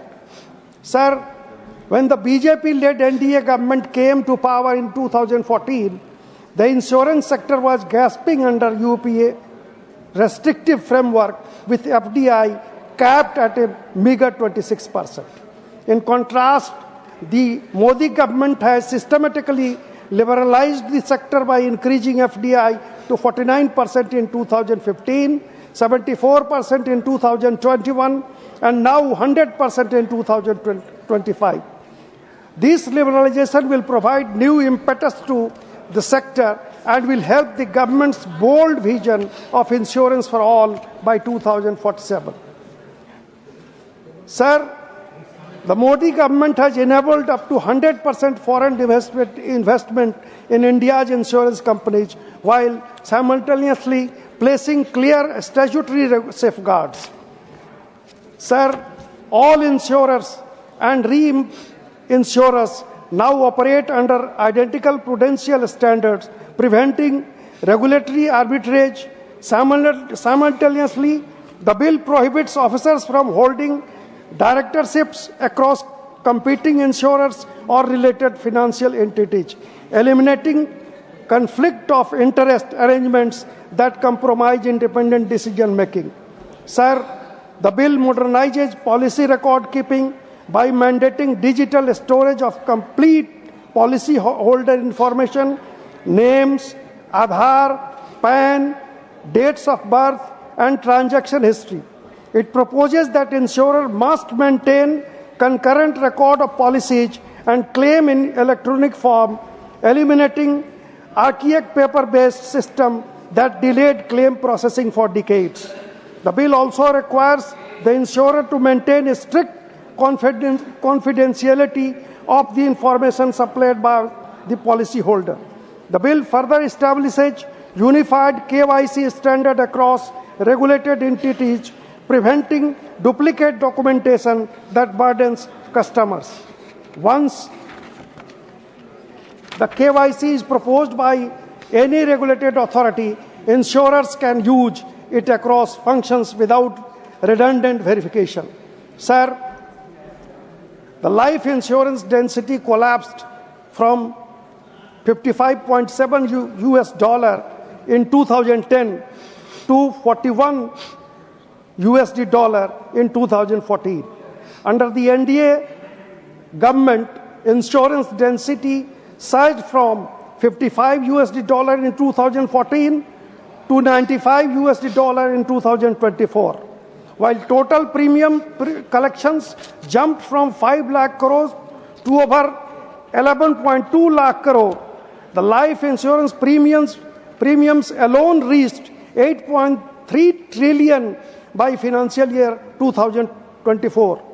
The proposed bill, 100% FDI provision, enables market expansion into Tier 2 and Tier 3 cities where penetration remains below 1%.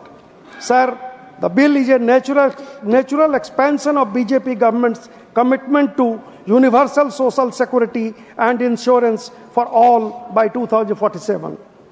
Under Prime Minister Sri Narendra Modi ji, India has already created the world's largest insurance coverage base, with flagship schemes like Pradhan Mantri Suraksha Bima Yojana and Pradhan Mantri Jeevan Jyoti Bima Yojana together crossing more than 74 crore enrollments, providing life and accident cover at affordable premiums. Sir, it is a service-oriented bill, not a profit-oriented bill. Sir, a major obstacle to investment in the insurer sector was excessive procedural friction.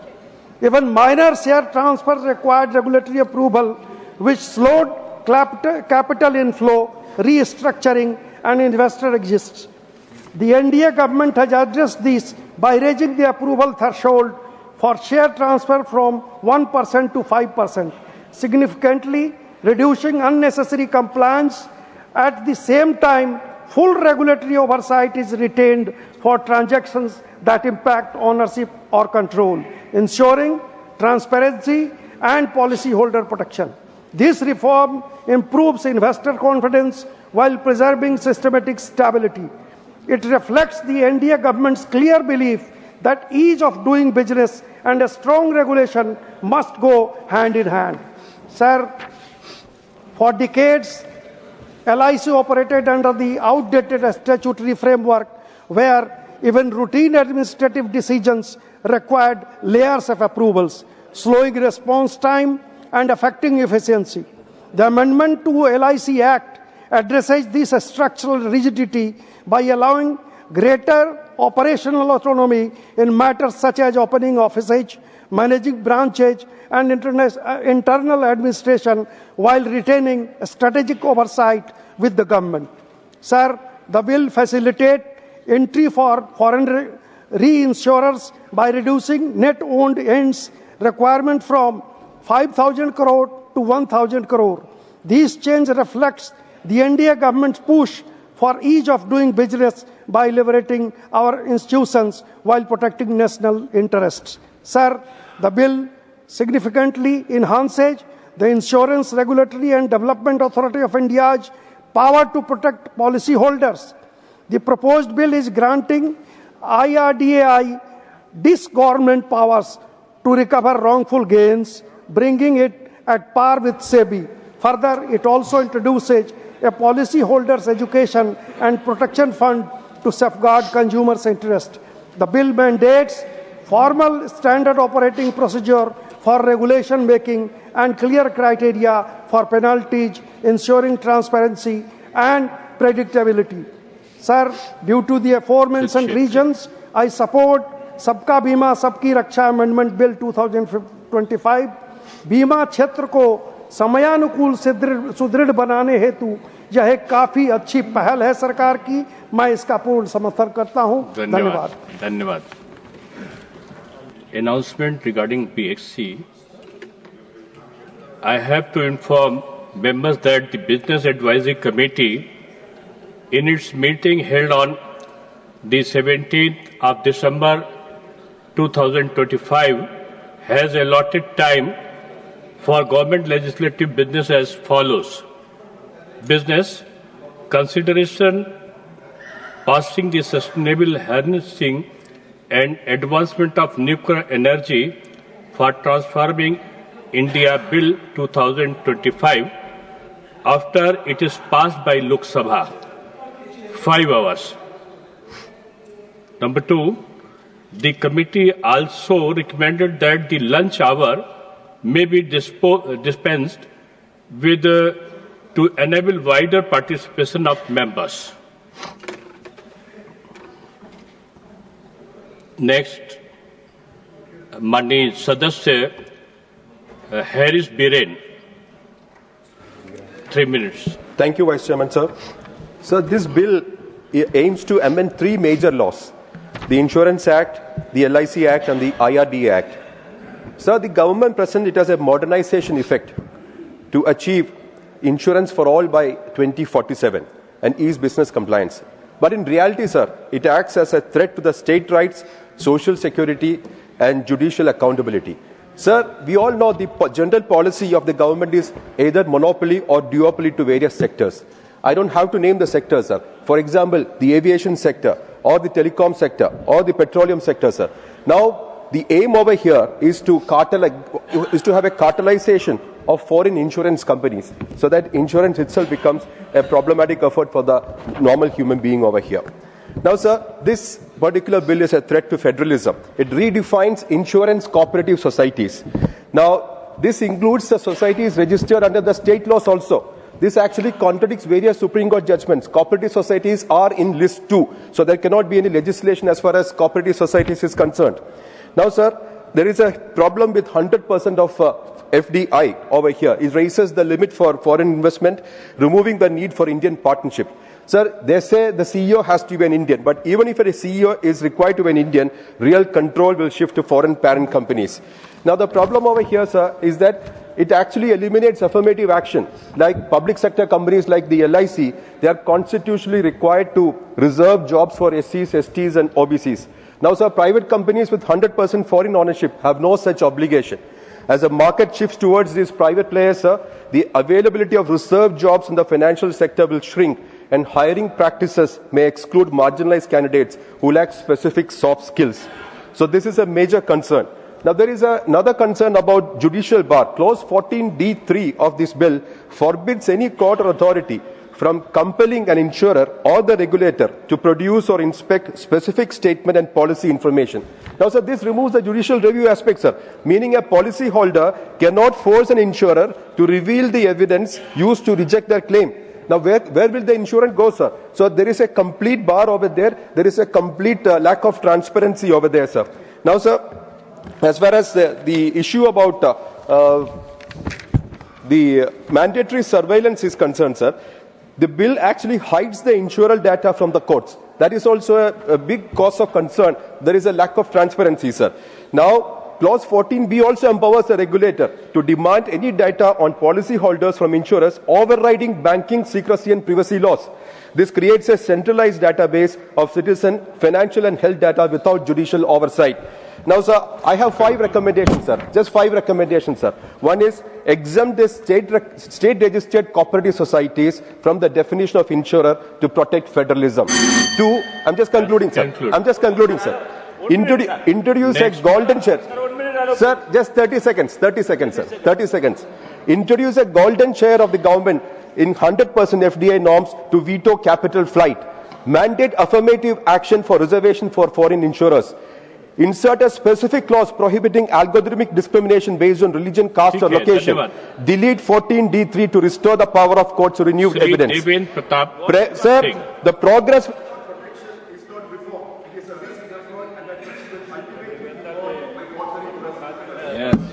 माननीय उपाध्यक्ष महोदय, मैं सबका बीमा सबकी रक्षा बीमा कानून में संशोधन विधेयक 2025 के समर्थन में अपना विचार प्रस्तुत करने के लिए खड़ा हुआ हूं। यह विधेयक केवल बीमा क्षेत्र से जुड़े एक तकनीकी संशोधन नहीं है, बल्कि देश के करोड़ों नागरिकों को आर्थिक सुरक्षा प्रदान करने की दिशा में एक दूरदर्शी और ऐतिहासिक कदम है। बीमा कोई सुविधा नहीं है, बीमा सुरक्षा का ढाल है। बीमा सम्मान के साथ जीने का अधिकार है।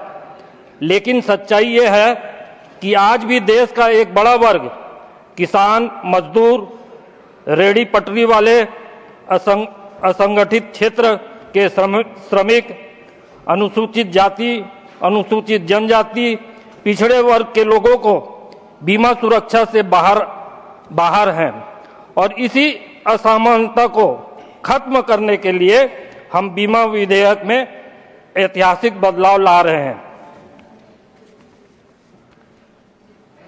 माननीय सभापति महोदय, यह दूरदृष्टि माननीय प्रधानमंत्री श्री नरेंद्र मोदी जी के सशक्त नेतृत्व का परिणाम है, जिन्होंने विकास भी और विश्वास भी के मंत्र के साथ शासन को सुधार, पारदर्शिता और जन कल्याण की दिशा में निरंतर आगे बढ़ाया है। बीमा जैसे संवेदनशील क्षेत्र में सुधार करना आसान नहीं होता है, लेकिन मोदी जी ने सदैव साहसिक और दूरगामी निर्णय लेकर आम नागरिकों को सुरक्षा का सर्वोपरि रखा है। महोदय, यह विधेयक बीमा क्षेत्र में प्रत्येक विदेशी निवेश की सीमा को 74% से बढ़ाकर 100% करने का प्रस्ताव करता है। इसका उद्देश्य केवल पूंजी आकर्षण करना नहीं है, बल्कि बीमा की पहुंच देश के अंतिम व्यक्ति तक पहुंचाने और 2047 का सबका बीमा के लक्ष्य को साकार करना है। यह प्रधानमंत्री नरेंद्र मोदी जी की उस सोच का विस्तार है जिसमें आर्थिक सुधार को सामाजिक सुरक्षा से जोड़ा गया है, ताकि विकास का लाभ हर वर्ग तक पहुंचे। इससे करोड़ों लोगों को सस्ती और सुलभ बीमा सुरक्षा मिलेगा। महोदय, पॉलिसी धारकों के हित की रक्षा को केंद्र में रखते हुए यह विधेयक पॉलिसी धारक शिक्षा और सुरक्षा कोष की स्थापना का प्रावधान करता है। यह व्यवस्था दर्शाती है कि मोदी सरकार के लिए नागरिक केवल उपभोक्ता नहीं है, बल्कि विश्वास का केंद्र है। साथ ही एक पारदर्शी और न्याय संगत दंड तंत्र यह सुनिश्चित करता है कि नियम कठोर भी हो और न्यायपूर्ण भी हो। यही सुशासन का पहचान है। माननीय सभापति महोदय, डिजिटल रिकॉर्ड, एकत्रित केवाईसी और एक बार पंजीकरण जैसे व्यवस्था प्रधानमंत्री नरेंद्र मोदी जी के डिजिटल और सुधारात्मक शासन की स्पष्ट झलक है। इन सुधारों से दावा निपटाने तेज होगा, पारदर्शिता बढ़ेगा और आम नागरिक का बीमा व्यवस्था पर विश्वास और मजबूत होगा। साथ ही भारत जीवन बीमा निगम को अधिक संचालनात्मक स्वतंत्रता देकर उसकी कार्यकुशलता बढ़ाने का प्रावधान भी इस सुधारवादक सोच का परिणाम है। अंत में माननीय सभापति महोदय, इस विधेयक प्रधानमंत्री नरेंद्र मोदी जी के नेतृत्व में सरकार उसी प्रतिबद्धता को दर्शाता है जिसमें आर्थिक सुधार और सामाजिक सुरक्षा का एक साथ चलते हैं। यह विधेयक बीमा क्षेत्र को सशक्त बनाते हुए आम नागरिकों को सुरक्षा का भरोसा देता है। आज से पहले बीमा क्या था? बीमा सिर्फ फाइलों में था, बीमा सिर्फ अमीरों की तिजोरी में था, बीमा सिर्फ शहरों की 4 दीवारों तक सीमित था। किसान मरता था, कोई पूछने वाला नहीं, मजदूर हादसे में जाता था, कोई जिम्मेदारी नहीं, गरीब अस्पताल में जाता था तो कर्ज में डूब जाता था। यही था कांग्रेस शासन का सच, जिससे आर्थिक सुधार और सामाजिक सुरक्षा एक साथ चलते हैं। यह विधेयक बीमा क्षेत्र को सशक्त बनाते हुए आम नागरिकों को सुरक्षा का भरोसा देता है। अतः मैं इस सदन से आग्रह करता हूं कि सबका बीमा सबकी रक्षा बीमा कानून में संशोधन विधेयक 2025 का सर्वसम्मति से समर्थन किया जाए। धन्यवाद। धन्यवाद देवेंद्र जी। नेक्स्ट स्पीकर माननीय सदस्य doctor John Brittas, 4 minutes. Thank you very much sir. आपको 3 मिनट आपकी पार्टी के थे, 4 minute. Now see the motto of bringing this bill. 4 minute, 4 minutes. Motto of bringing this bill: attract capital, technology and global best practices. That is the stand of the government. Sir, I will just make the government remember about a very unfortunate incident that happened in the United States exactly 1 year back. Brian Thompson, the CEO of one of the largest insurance companies, was shot dead, brutally killed. I don't support any sort of violence. What was the reason? Delay, deny, defend to avoid paying claims. That was a charge against the insurance companies in the United States. And why was the sentiments in support of that brutal killing? Because there was wholesome resentment against the insurance companies. Sir, they want to bring such companies to serve the people in India. And every time when a Treasury bench member speaks, they talk in terms of Gulami ki Manasikada. Sir, opening up 100% for foreign companies, ye Gulami ka Manasikada na, Agarwal ji. If it is not Gulami ka Manasikada, which else is Gulami ka Manasikada? See, rhetoric wise, you talk in terms of disclaiming, going against any sort of colonialism. In effect, you are bowing your head to your my friend Trump. You think that opening up 100% of insurance sector to the foreign companies will bolster FDI. Nothing, sir. What has happened to rupee? Rupee has plummeted to 91 because there is a flight of capital that is happening. No FDI. Foreign institutional investors are fleeing. Even your friends in India, they are investing elsewhere. You think that with this opening up of insurance, the foreign companies will come. I will prove you that you are wrong. Sir, you had 74% FDI. What happened? Even 32.67% was not completed. That means 74% remains to be done.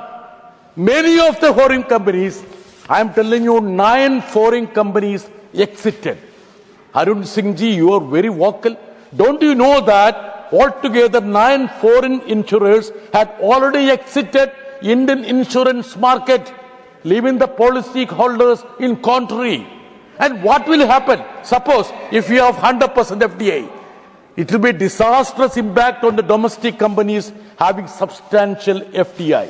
If those foreign partners decide to withdraw from the joint ventures and run the business independently. Sir, you know one thing. All these foreign companies are for profit. They don't come for charity. You create an impression that there is one word which they say, penetration to rural. Sir, these foreign companies will go for the bigger accounts, not for the rural people. Please understand. The writing on the wall is very clear. I want to remind you that if at all you are earnest in your slogan that the country needs to be saved from Gulami ka Manasikada, then better withdraw this bill, because you are doing a great injustice. Sir, 10 seconds. Great injustice to the slogan also. So my request to the government is that they have to withdraw this so-called bill, which is diametrically opposite with regard to the title and the content. Lock, stock and barrel. That's all, sir. Next, Mani Sadasya Sri Bhuvneshwar Kalita. 10 minutes. Thank you, Honorable Vice Chairman, sir, for giving me the opportunity, and my party for giving me the opportunity to speak on this very important bill that has been brought by Srimati Nirmala Sitharaman ji. Sir, the Sabka Bima, Sabka Raksha Amendment of Insurance Laws Bill 2025 for amending 3 acts related to the insurance sector, namely the Insurance Act 1938, the Life Insurance Corporation of India Corporation Act 1956, and the Insurance Regulation and Development Authority Bill 1999. Sir, what is the background and what is the purpose of bringing this bill at this crucial hour for the interests of the country. Under the strong leadership of Sri Narendra Modi ji, the Prime Minister of India, today it is a changed world altogether in this country. Sir, to prepare the population, to prepare our common people to the insurance sector, to attract to the insurance and security, insurance security, the people were prepared with the introduction of PM Jeevan Jyoti Bima Yojana, PM Suraksha Bima Yojana, PM Jana Arogya Yojana, and PM Fasal Bima Yojana. These are insurance schemes for the common people to understand the security of insurance that everyone, any common man needs in this country. So, this is the purpose. That's how this was brought to prepare the people, educate the people about insurance security. Sir, what was the situation earlier? The number of insurers in 2014-15 was 53, but in 24-25 we have 74 insurance. Insurance penetration has increased close to 3.8%, whereas it was only 3.3% insurance percent. Insurance density, that is the average insurance premium paid per person in a year, was $55 in 2014-15, and in 2024-25, after 10 full years, it is $97. So, sir, the total insurance premium in lakh crores was 4.15 lakh crore in 2014-15, whereas in 24-25, it has gone up to 11.93 lakh crores. So it is showing improvement, and therefore the reflective policy making assets under management again in lakhs of crores is rupees 24.20 lakh crore in 2014-15, whereas in 24-25 asset under management has gone up to rupees 74.43 lakhs crore. The FDI limits for insurance companies in 2024-25 before this bill was at 74%. For insurance intermediaries, it is already at 100%. Sir, I want to bring certain facts in the floor of the House for record. Sir, this is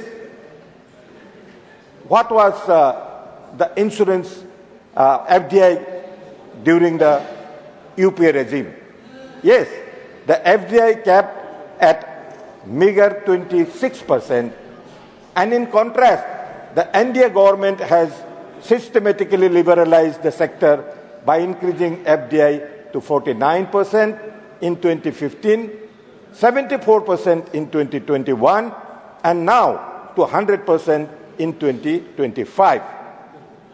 So it is the bringing in FDI is not a new thing. The UPA also did the same thing, but the NDA government is doing better. I think that is what is their objection.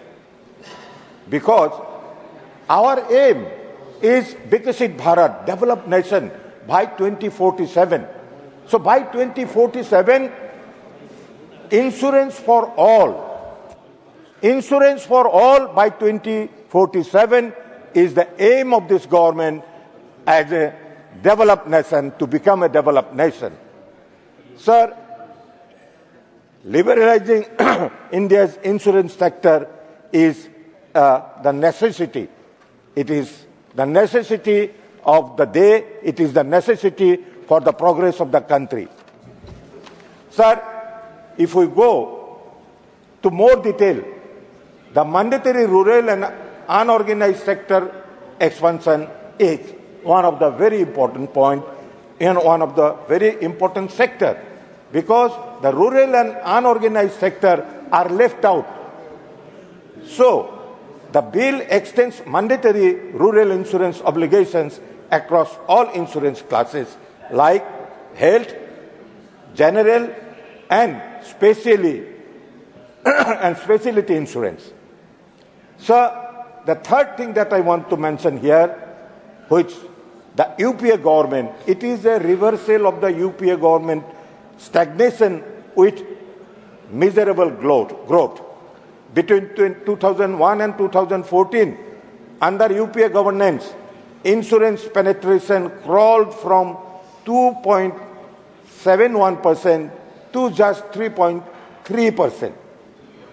After near 10 years now, the 10-year low by 2015. Life insurance density collapsed from $55.7 in 2010 to $41 in 2014.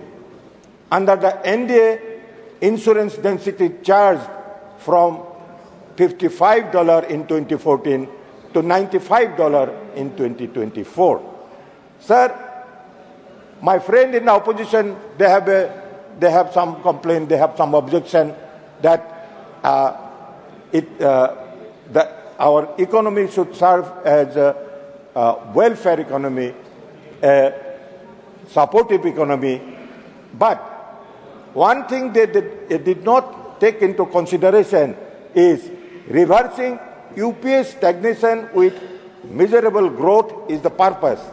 Between 2001 and 2014, under UPA government, insurance penetration crawled. It was in the lower side, but now it has increased and showing a progress along with our goal of 2047 to reach as a Viksit Bharat, as developed India with insurance for all. Sir, the expanding welfare and security coverage is the purpose of this bill. The bill is a natural extension of the BJP government's commitment to universal social security and insurance for all by 2047.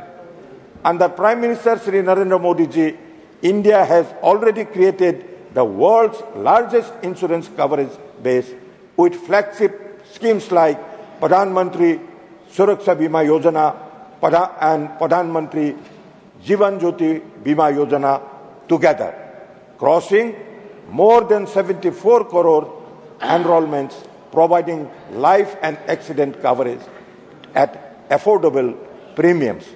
Sir, the aim of this government is to make a developed nation by giving security, by giving protection to its citizens, to all the citizens of this country. With this, sir, I support the bill.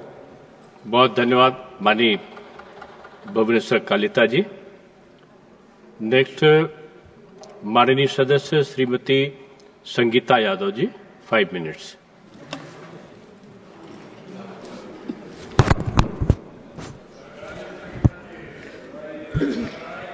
पाँच minute में क्या करें? माननीय उपसभापति महोदय, आपने सबका बीमा सबकी रक्षा विधेयक पर बोलने का अवसर दिया, इसके लिए मैं आपका आभार प्रकट करती हूँ, धन्यवाद करती हूँ। माननीय उपसभापति महोदय, भारतीय जनता पार्टी का शुरू से हमारा उद्देश्य रहा है सबका साथ, सबका विकास और सबका विश्वास। इस विधेयक को हम उसी कड़ी के रूप में देखते हैं और यह विधेयक जो है, मैं एक 2047 तक जो भारत को विकसित भारत बनाने का उद्देश्य हमारी मोदी जी ने रखा है, उसमें मील का पत्थर साबित होगा। एक हम सभी लोगों ने विज्ञापन देखा होगा LIC का कि जिंदगी के साथ और जिंदगी के बाद भी, मुझे लगता है सभी ने देखा होगा। उसमें मुझे एक छोटी सी बताना चाह रही हूँ, मैं 92-93 की बात बता रही हूँ। उस समय छोटी थी मैं, तो मैंने अपनी दादी, मतलब हम अपनी ईया को बोलते हैं दादी, तो उससे मैंने कहा, कहीं मैंने सुना किसी के साथ, मैंने कहा दादी ये तो बड़ा अच्छी बात है, ऐसे कोई पॉलिसी अगर सरकार की चल रही है, हम लोग बीमा करवा लेते हैं, मान लो किसी को हॉस्पिटल जाना कोई बात हुई तो हमारे काम आएगा। तो मेरी ईया की बात आज ही मुझे याद रहती है, बोली बहनी ये सब पेट भरनी गीत है।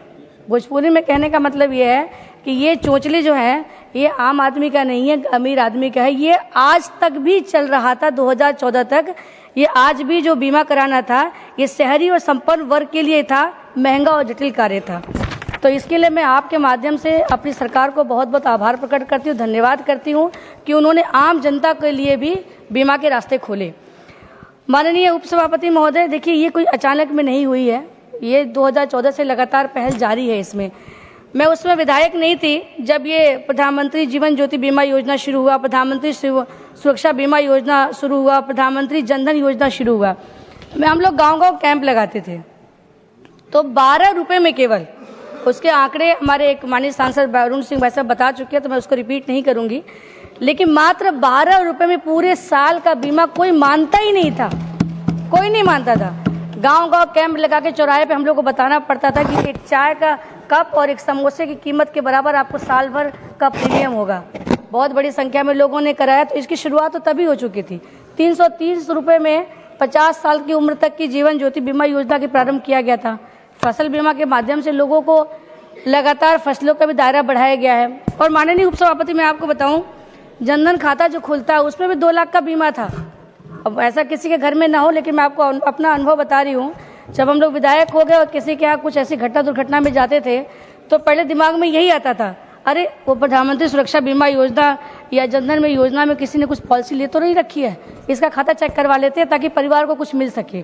तो ये सब शुरुआत अचानक में नहीं हुई है, ये पहले से होती रही है, ये तो उसकी एक अगली कड़ी के रूप में ही है। अभी मैं अपने कुछ माननीय सांसद लोगों को सुन रही थी कि नहीं नहीं ये तो अचानक में हुआ है। अचानक में कुछ नहीं हुआ माननीय उपसभापति महोदय। इसमें देखिए आप,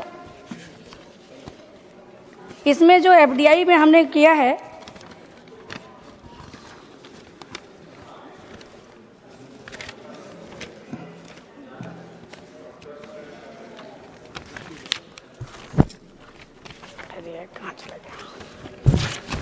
इसमें जो FDI हमने किया है माननीय उपसभापति महोदय, इसके तहत ये आवश्यकता क्यों पड़ी, क्योंकि हमने देखा है एक मूवी आई थी ओ माय गॉड, उसमें देखा होगा हम लोगों ने, वो दुकानदार शॉपकीपर होता है, उसकी दुकान पे वो टूट जाती है, बाद में वो बीमा के लिए दौड़ना शुरू करता है तो उसको पैसा कुछ नहीं मिलता है, क्योंकि बीमा कंपनियां ऐसे छोटे छोटे अक्षरों में अपनी नियम शर्तें लिख के रखती थी।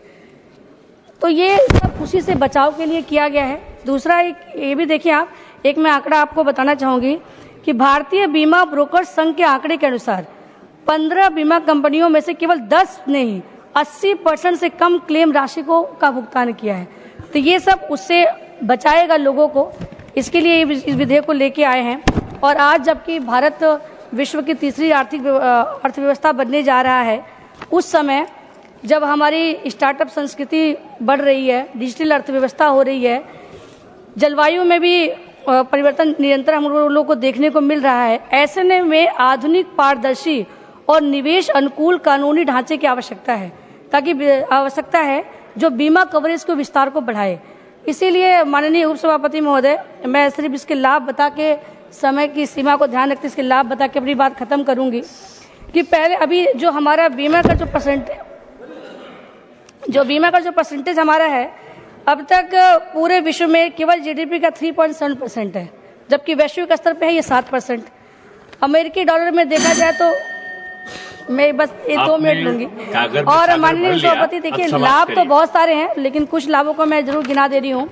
इससे नई विदेशी बीमा कंपनियों का भारत में प्रवेश होगा, प्रतिस्पर्धा में वृद्धि होगी, नव व्यापार को बढ़ावा मिलेगा, प्रीमियम दरों में कमी की संभावना बनेगी, बेहतर और उन्नत बीमा उत्पाद उपलब्ध होंगे, दावे का शीघ्र निपटान होगा, बीमा स्रोत का लोकतंत्रीकरण होगा, ग्राहकों के लिए बेहतर अनुभव को संभव किया जाएगा तथा प्रत्यक्ष तथा अप्रत्यक्ष रूप से इसमें रोजगार के अवसर भी सृजित होंगे। तो माननीय सभापति महोदय, मैं यही आपसे कहूंगी कि ये अचानक में नहीं है। 2015 में 26% से बढ़ के एफडीआई 49% की गई थी, 2021 में 49 से 74% की गई थी और 74 से अब 100% करने जा रहे हैं। उसके तहत अब तक 82,000 करोड़ रुपए से अधिक FDI. 5 minutes. Thank you, sir. Thank you, sir, for giving me the opportunity to participate in the discussion on the Sabka Bima Sabki Raksha Amendment of Insurance Laws Bill 2025, and I rise to support the bill. Sir, the bill proposed wide-ranging amendment to 3 principal legislation governing the insurance sector: the Insurance Act 1938, the Insurance Regulatory and Development Authority of India Act 1999, and the Life Insurance Corporation Act 1956 to update the regulatory framework. The bill seeks to raise the foreign direct investment FDI limit in the insurance sector from the current 74% to 100% in a move aimed at expanding insurance penetration and achieving the goal of insurance for all by 2047. Ending 7 decades of colonial era regulation, the bill dismantles archaic colonial legislation that has strangled India's insurance sector since British rule. The bills modernize the 1938 Insurance Act, the 1956 LIC Act, and the 1999 IRDAI Act. When the BJP-led NDA government came to power in 2014, the insurance sector was gasping under the UPS restrictive framework with FDI capped at a meager 26%.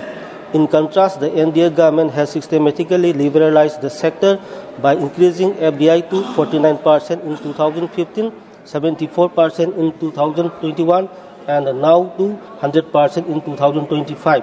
This liberalization will provide new impetus to the sector and will help the government's bold vision of insurance for all by 2047. Sir, reversing UPS stagnation with miserable growth between 2001 and 2014 under UPS government, insurance penetration crawled from 2.71% and to just 3.3%, a near 10 years low by 2015. Life insurance density collapsed from US dollar 55.7 in 2010 to US dollar 41 in 2014. Under the NDS, insurance density surged from US dollar 55 in 2014 and US dollar 95 in 2024, while total premium collection jumps from rupees 5 lakh crores to over rupees 11.2 lakh crore. Life insurance premium alone reached rupees 8.3 trillion by financial year 24. The proposed bill's 100% FDI provision enables market expansion into Tier 2 and Tier 3 cities where penetration remains below 1%. Expanding welfare and security coverage, the bill is a natural extension of the BJP's government's commitment to universal social security and insurance for all by 2047. Under Prime Minister Shri Narendra Modi's, India has already created the world's largest insurance coverage base with flagship schemes like Pradhan Mantri Suraksha Bima Yojana and Pradhan Mantri Jeevan Jyoti Bima Yojana, together crossing more than 74 crore enrollment, providing life and accident cover at affordable premium. Sir, the bill facilitates interest for foreign reinsurers by reducing net owned fund requirement from rupees 5,000 crores to 1,000 crores. This change reflects the government's push for ease of doing business by liberating our institution while protecting national interest. The proposed bill is granting IRDAI disbursement powers to recover wrongful gains, bringing it at par with SEBI. Further, it also introduced a policyholder education and protection fund to safeguard consumer interests. The bill mandates formal standard operating procedure for regulation, making and clear criteria for penalty, ensuring transparency and predictability. With these few words, sir, I conclude my speech and I support the bill to pass. Thank you, sir. माननीय महेंद्र भट्ट जी। माननीय उपसभापति महोदय, सबका बीमा सबकी रक्षा, इस बीमा कानून के संशोधन विधेयक 2025 के समर्थन में बोलने के लिए मैं खड़ा हुआ। महोदय, बीमा क्षेत्र के नियामक ढांचे को समयानुसार बनाया जाना नितांत आवश्यक हो गया था। इसलिए बीमा अधिनियम 1938, भारतीय जीवन बीमा अधिनियम 1956 तथा भारतीय बीमा विनायक और विकास प्राधिकरण अधिनियम 1999 में संशोधन नितांत आवश्यक था। यह विधेयक बीमा क्षेत्र में प्रत्येक विदेशी निवेश है एफडीआई, उसको 74% से 100% करना इसका लक्ष्य है। और जो भी विदेशी निवेश जब आता है तो भारत के कानून के अनुसार, भारतीय जो बीमा अधिनियम है उसके अनुसार ही इसकी स्वीकृति होगी, ऐसा मैं कह सकता हूं। बीमा पहुंच का विस्तार करना है। 2047 जब देश विकसित राष्ट्र के रूप में दिखाई देगा, उस समय सबका बीमा हो जाए, यह भी एक देश की आवश्यकता है। इसको प्रधानमंत्री जी ने माना है और मैं कह सकता हूं कि यह विधेयक इस दृष्टि से भी महत्वपूर्ण है। इस विधेयक से सभी बीमा वर्गों का, जैसे जीवन बीमा है, स्वास्थ्य बीमा है, सामान्य बीमा है, विशेष बीमा है, और इससे ग्रामीण और असंगठित क्षेत्रों के लोगों का अनिवार्य बीमा सुनिश्चित करना इसका लक्ष्य है और जिस लक्ष्य की ओर बढ़ रहा है। करोड़ों ग्रामीण कामगारों को सस्ती बीमा समूह प्रदान करना इसका लक्ष्य है। और मैं कह सकता हूं, पिछले दिनों बीमा पर जीएसटी की जो समाप्त हुआ है, उससे भी बड़ी संख्या में गरीब व्यक्ति बीमा की ओर आकर्षित होगा, मैं कह सकता हूं। अभी मेरे विपक्ष के मित्र बोल रहे थे कि किसान आत्महत्याएं कर रहे हैं। जब तक आर्थिक रूप से और इस बात की गारंटी ना हो कि सामाजिक जीवन में जब तक उसका जीवन है, उस जीवन को सुरक्षित रखने के साथ साथ उसके जीवन के बाद भी उसके परिवार के लालन पालन की चिंता अगर एक विधेयक के द्वारा होती है तो उसका लाभ निश्चित रूप से मिलता है। सभापति महोदय, आज का यह सदन किसी साधारण संशोधन विधेयक पर विचार नहीं कर रहा है। आज हम उस मूल प्रश्न पर चर्चा कर रहे हैं कि संकट के समय राज्य अपने नागरिकों के साथ खड़ा होता है, उसे अनिश्चितता और बाजार के भरोसे नहीं छोड़ता है। बीमा केवल एक वित्तीय अनुबंध नहीं होता है, बीमा उस भरोसे का नाम है जो राज्य अपने नागरिकों को देता है और कठिन समय में वह अकेला नहीं होता है। सबका बीमा सबकी रक्षा विधेयक इसी भरोसे को कानून का स्वरूप दे रही है और इसी कारण यह विधेयक केवल आर्थिक सुधार नहीं बल्कि सामाजिक सुरक्षा का ठोस दस्तावेज बन रहा है। महोदय, भारत की शासन परंपरा में राज्य का उद्देश्य केवल प्रशासन करना नहीं बल्कि संरक्षण करना भी बहुत महत्वपूर्ण होता है। कौटिल्य ने बहुत ही स्पष्ट शब्दों में कहा था, प्रजा सुखे सुखम राजा प्रजा नाम तो हिते हितम, अर्थात राज्य का हित प्रजा के हित से अलग नहीं हो सकता। यह विधेयक इसी भारतीय राजधर्म की आधुनिक अभिव्यक्ति है। यह विधेयक यह नहीं पूछता कि बीमा किसे मिलना चाहिए, बल्कि यह मानकर चलता है कि बीमा हर नागरिक का अधिकार है, क्योंकि जहां अधिकार होता है वहां अनुकंपा की आवश्यकता नहीं होती है। महोदय, यदि हम पिछले 10 वर्षों की नीतियों को समग्रता से देखें तो इस सरकार की सोच में एक स्पष्ट और निरंतर दिशा दिखाई देती है। महोदय, अंतिम व्यक्ति तक सुरक्षा, जनधन योजना ने गरीब को वित्तीय पहचान दी, उज्ज्वला योजना ने महिला की गरिमा को बढ़ावा दिया, आयुष्मान भारत ने इलाज को अधिकार बनाया और प्रधानमंत्री जीवन ज्योति तथा सुरक्षा बीमा योजनाओं ने पहली बार करोड़ों गरीब परिवारों को बीमा सुरक्षा से जोड़ा है। आज यह विधेयक उसी समावेशी यात्रा का संस्थागत विस्तार है, क्योंकि यह सरकार समझती है कल्याण तभी स्थायी होता है जब उसके पीछे मजबूत और स्पष्ट कानून खड़े होते हैं।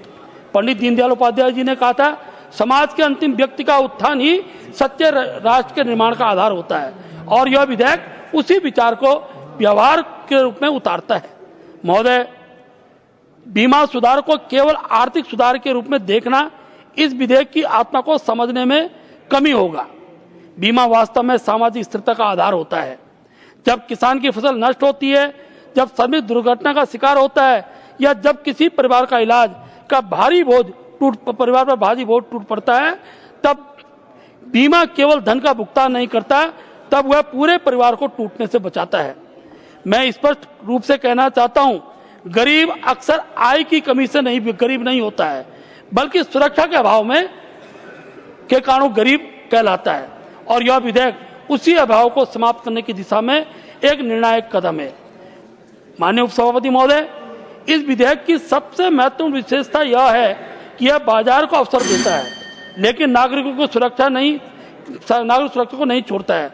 नियामक को डेटा और निगरानी की शक्ति दी गई है, पारदर्शिता को बाध्यता बनाया गया है और पॉलिसी धारक को व्यवस्था केंद्र में रखा गया है। महोदय, बहुत संक्षेप में समाप्त कर रहा हूं। यह सरकार मानती है कि मुक्त बाजार तभी सफल होता है जब उसके साथ मजबूत, संवेदनशील और जवाबदेही नियमन चलता है, और यह संतुलन इस विधेयक की ताकत है। सभापति महोदय, यह भी स्मरण रखना आवश्यक है कि हमारे देश का एक हिस्सा दशकों तक ऐसे ही सकारात्मक नागरिक केंद्रित कानून से वंचित रहा है। जम्मू कश्मीर के नागरिकों को सामाजिक सुरक्षा, केंद्रीय कानूनों और आर्थिक अवसरों दूर रखा गया। वहां राजनीति लेकिन नागरिकों के अधिकार पीछे छूटते चले गए। आज स्थिति बदली है। आज जम्मू कश्मीर का नागरिक भी देश के हर नागरिक की तरह समान अधिकारों और समान सुरक्षा का भागीदार है, क्योंकि एक राष्ट्र में नागरिकों की श्रेणियां नहीं हो सकती। अलग अलग श्रेणियों में राष्ट्र के नागरिक बांटे नहीं जा सकते हैं। माननीय सभापति महोदय, भारतीय जनता पार्टी की राजनीति का केंद्र तुष्टीकरण नहीं बल्कि संतुष्टीकरण है। यह विधेयक स्पष्ट संदेश देता है कि राज्य नागरिकों के साथ खड़ा है, नियामक सतर्क हैं और अधिकार संरक्षित हैं। यह सरकार गरीब को आश्रित नहीं बनाती बल्कि उसे आत्मनिर्भर बनाती है, क्योंकि आत्मनिर्भर नागरिक ही सशक्त राष्ट्र की नींव होता है। अंत में सभापति महोदय, मैं पूरे विश्वास के साथ कहना चाहता हूं कि यह विधेयक केवल बीमा कानून का संशोधन नहीं है, बल्कि राज्य और नागरिक के बीच सामाजिक अनुबंध का नवीनीकरण है। यह सरकार जानती है कि एक सशक्त राष्ट्र वही है जहां नागरिक संकट के समय अकेला नहीं होता है। इस दूरदर्शी, समावेशी और राष्ट्र केंद्रित दृष्टिकोण के लिए मैं माननीय प्रधानमंत्री आदरणीय श्री नरेंद्र मोदी जी के नेतृत्व वाली भारतीय जनता पार्टी सरकार पर गर्व महसूस करता हूं और सरकार का आभार व्यक्त करता हूं। धन्यवाद। धन्यवाद। माननीय श्री कार्तिकेय शर्मा जी।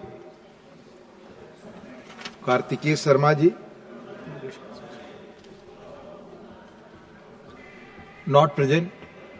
माननीय doctor Vikramjit Singh Sahni ji, not present. माननीय श्री नरेश बंसल जी। धन्यवाद उपसभापति जी, आपने मुझे इस मुख्य बीमा कानून, जो 3 पुराने कानूनों को संशोधन करने के लिए बिल आया है, उस पर बोलने का अवसर दिया। यह सबका बीमा सबकी रक्षा बीमा कानून में संशोधन विधेयक 2025, यह विधेयक बीमा क्षेत्र को विनियमित करने वाले 3 प्रमुख कानून, बीमा अधिनियम 1938, भारतीय बीमा निवारक और विकास प्राधिकरण अधिनियम 1999 तथा भारतीय जीवन बीमा निगम अधिनियम 1956 में व्यापक संशोधन प्रस्तावित करता है, ताकि बीमा क्षेत्र के नियामक ढांचे में समयानुकूल और सुदृढ़ बनाया जा सके। माननीय उपसभापति जी, यह बीमा केवल वित्तीय उत्पाद नहीं है, बल्कि सामाजिक सुरक्षा की रीढ़ है। सबका बीमा सबकी सुरक्षा का उद्देश्य अंतिम व्यक्ति तक सुरक्षा पहुंचाना है। आज़ादी के 70 साल बाद तक भी आम आदमी जो रोज खाता है, रोज कमाता है, उसको किसी प्रकार की सुरक्षा नहीं थी।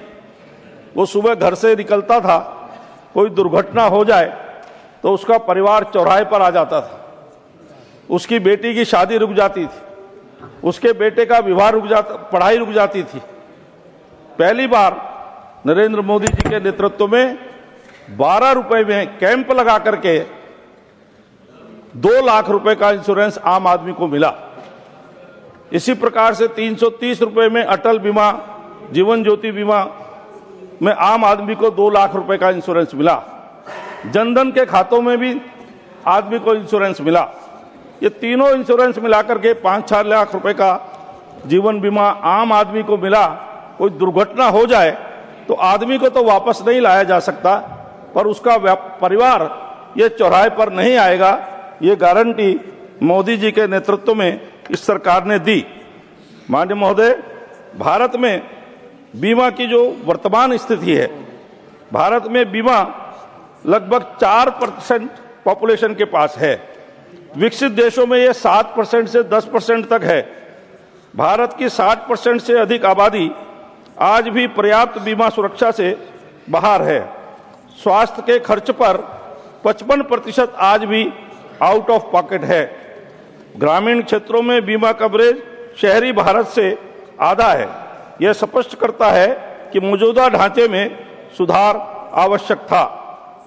विधेयक की इसीलिए आवश्यकता पड़ी माननीय उपसभापति जी, क्योंकि आम नागरिक के लिए दावों के निपटान में अत्यधिक देरी होती थी, समय पर उनका सेटलमेंट नहीं होता था, क्लेम नहीं मिलता था, नियम बहुत जटिल थे और ट्रांसपेरेंसी की, पारदर्शिता की बहुत कमी थी।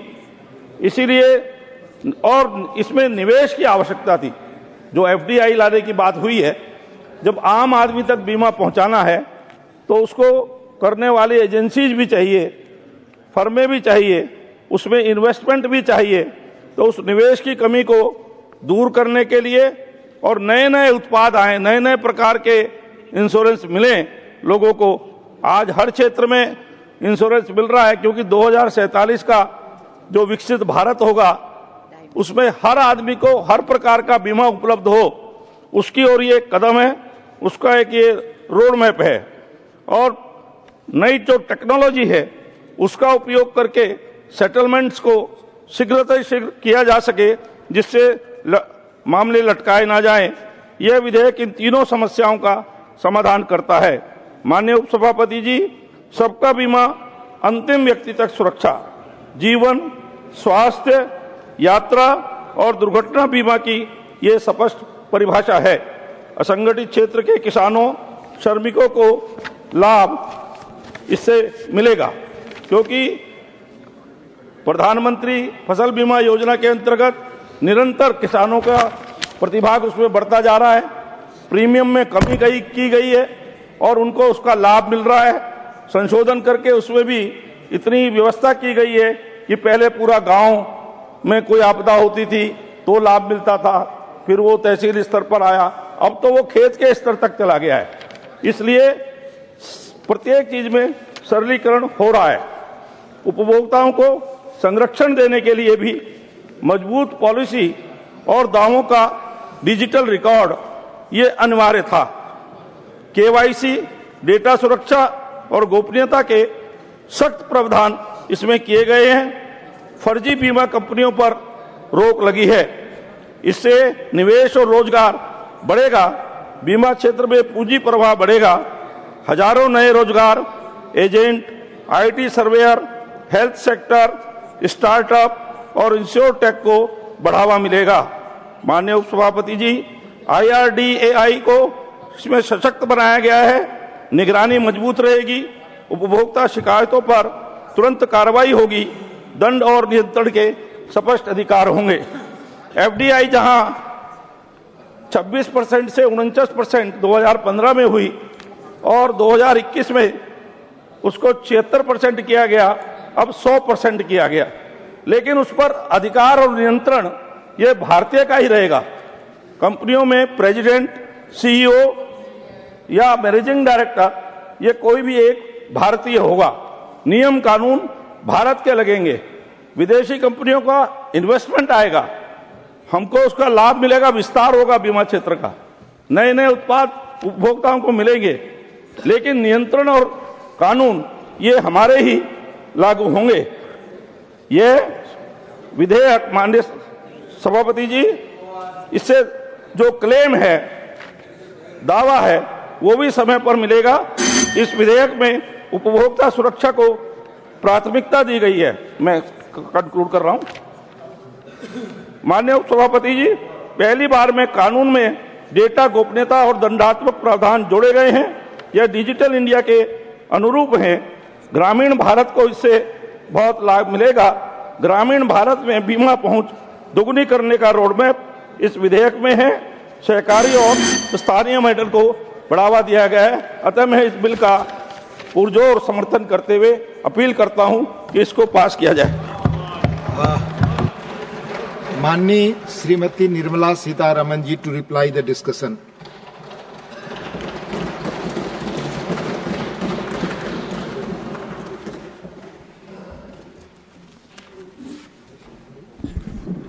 Thank you very much, Deputy Chairman, sir. I understand 24 speakers have contributed to this debate. It's a major step in reforming the insurance sector. There are 3 acts which are being amended so that there is an alignment and also the policyholders' interests and safeguards are kept top of our mind. So before I go into the specific step that we are taking, just want to recall that the Insurance Act of 1938 had seen several amendments before today.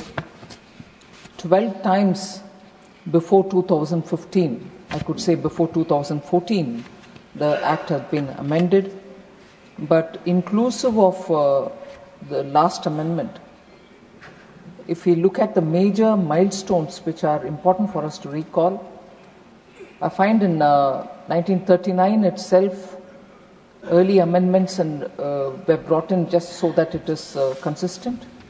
And several, year after year, 39, 40, 41, 46, 48 amendments had happened. And in the year 1950, reduction of agents' commission as a major milestone was brought through. Honorable Minister, just for a second. Honorable members, the discussion on the Sabka Bima Sabki Raksha Amendment of Insurance Laws Bill 2025 is underway. If the House agrees, we may sit beyond 6 p.m. up to the disposal of the bill. Do I have the leave of the House to extend the sitting beyond 6 p.m.? Okay. Honorable Minister. So, allowing FDI into insurance sector, sir, was even envisaged in 1999 when, for the first time, entry of private players in the insurance sector was allowed with FDI opened with a limit of 26%. Post that in 2015, we had the maximum foreign investment cap was raised to 49% from 26. So 1999 it went to 26, 2015 it went to 49, and in 2021 it touched 74%. Now we are coming up with FDI 100%. So similarly, the LIC Act gave several amendments again. 8 times before 2014 the LIC Act has been amended. In 1981 explicit powers were given to the central government to make rules regarding service conditions of all classes of LIC employees and agents. I would say that was one, and later in 2012 paid up equity capital of LIC was determined at 100 crores. But subsequently, LIC has gone for IPO, which is something which all of us know of. And since the regulator-related IRDA Act, sir, establishment happened in 1999, but with 2015 there was an amendment to align it with the Insurance Act, and also subsequently one more in 2019. So these 3 acts which we are trying to amend today have already seen amendments at different time periods. So since coming to power in 2014, our government has actually made significant changes in the insurance sector. Because if the country's development has to be achieved, we need greater insurance cover for our people, for our businesses, and also for our health, and also for majorly for agriculture and so on. Keeping that in mind, in 2017, our government brought in the insurance ombudsman rules, and that was to provide a fast and cost-effective channel for resolving grievances of policyholders. Today, IRDAI has established an extensive framework for protection of policyholders. It mandates insurers to provide crucial information to policyholders at the time of policy issuance and setting stricter timelines for claim settlement. So the regulator is actually moving after consultation to giving greater protection to the policyholders. Sir, the government has also established the National Health Exchange to facilitate exchange of claims, health claim, and information thereof between the hospitals and the insurance companies. This way, the policyholder doesn't have to run from one pillar to another post, but if the health claim information is shared between the hospital and the insurance company, it resolves issues faster and in a seamless manner. So the settlement of claims has become a bit more simpler, although there's a lot more that one can do. Our government is also deeply committed, sir, to expansion of affordable insurance in rural areas for common man. And that is why you find several flagship schemes, particularly insurance schemes, which have been launched since 2014.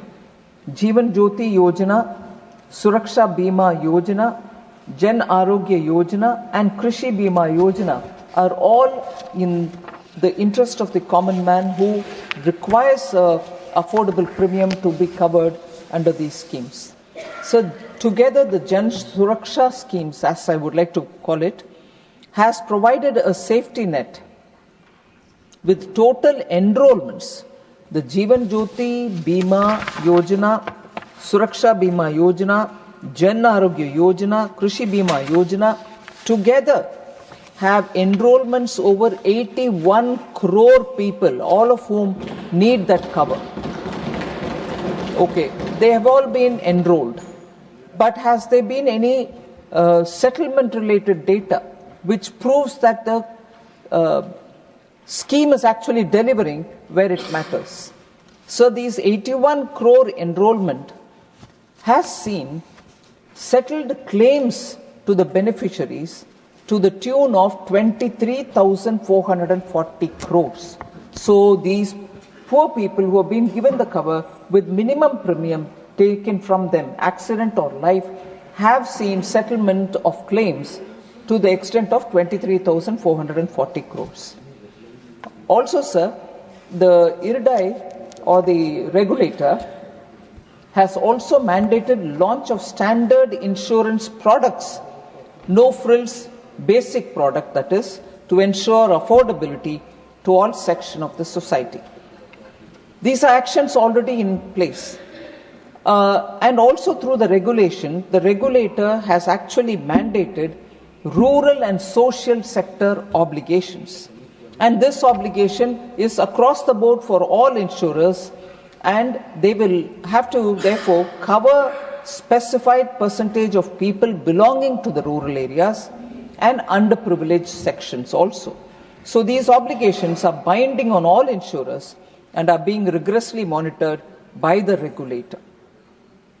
Also, a very interesting initiative which the Honorable Prime Minister Modi had taken was to bring in more women as insurance policy agents. That is, they are called Bima Sakhi. And it was launched by the Prime Minister in December 2024. Under this initiative, sir, I'm so happy to say this, close to 2.20 lakh women have been trained and deployed as insurance agents, earning a meaningful livelihood for themselves. They are increasingly contributing insurance coverage by taking insurance products to every household, especially reaching women in the households who are often left out of protection net of various insurance schemes. Another priority of the government, sir, has been to strengthen the public sector insurance companies so that they can meet the insurance needs of citizens effectively. Listing of LIC, GSE Re, that is reinsurance, and New India Assurance has been a step in this direction. So capital to the tune of 17,450 crores has been infused in 3 other public sector general insurance companies to strengthen their capital base. As a result of these measures taken, LIC, GIC Reinsurance and Agricultural Insurance Company of India Limited, the AICIL, reported their highest ever profits last year, while other companies have also now started making a turnaround. They're becoming profitable step by step. So now to attract global capital, sir, the FDI limit, as I said, was raised from 26 to 49, 49 to 74. Foreign reinsurers were permitted to set up branches in India and thereby increasing the local reinsurance money which is available. FDI limit for insurance intermediaries was raised to 100% in 2019, which was one major step taken to enable them to provide better advisory services to citizens also. I'll just give a snapshot, sir, of the growth of the insurance sector since 2014, and gradually we see also the opening up of the sector. Sir, in 2014-15, number of insurers were 53, whereas 24-25, we have 74 insurers. Insurance penetration was 3.3%. It is now close to 3.8%. Insurance density, which is defined as average insurance premium paid per person in a year, even that has increased. US dollars 55 when it was in 2014, US dollars 97 now in 24-25. Total insurance premium in lakh crore rupees, 4.15 lakh crores in 2014-15. Now it is 11.93 lakh crores. So actually, the insurance premium amounts showing or reflecting the fact that more people are getting covered is seen in these numbers. Assets under management, again in lakh crore rupees, it was 24.20 in 2014-15. Now it is 74.43. 3 times it has increased, asset under management. So, opening up the market, opening up the insurance sector has actually helped in greater penetration. There's scope for more. The GST Council, which met in September, sir, 56th Council, had over the year looked at the demands which were coming for health insurance and the premium having to bear the GST. So there is now, after this 56th GST Council meeting, there is now 0 rate for GST, which has been brought down from 18%. So earlier it was 18%, now it is 0 on all individual life insurance policies and individual health insurance policies to make them more affordable to the common man. Then this nil GST on individual health and life insurance is a very big tax relief that directly reduces the costs of premiums of policy holders and encouraging more people to join in the insurance schemes. So there was a major initiative taken, Aapki Poonji, Aapka Adhikar, your money, your right, which saw that many unclaimed deposits or shareholders' money or insurance policy money which was lying unclaimed, we took it upon ourselves to run a campaign across every district of the country. The last which I can say, 500 districts have been covered.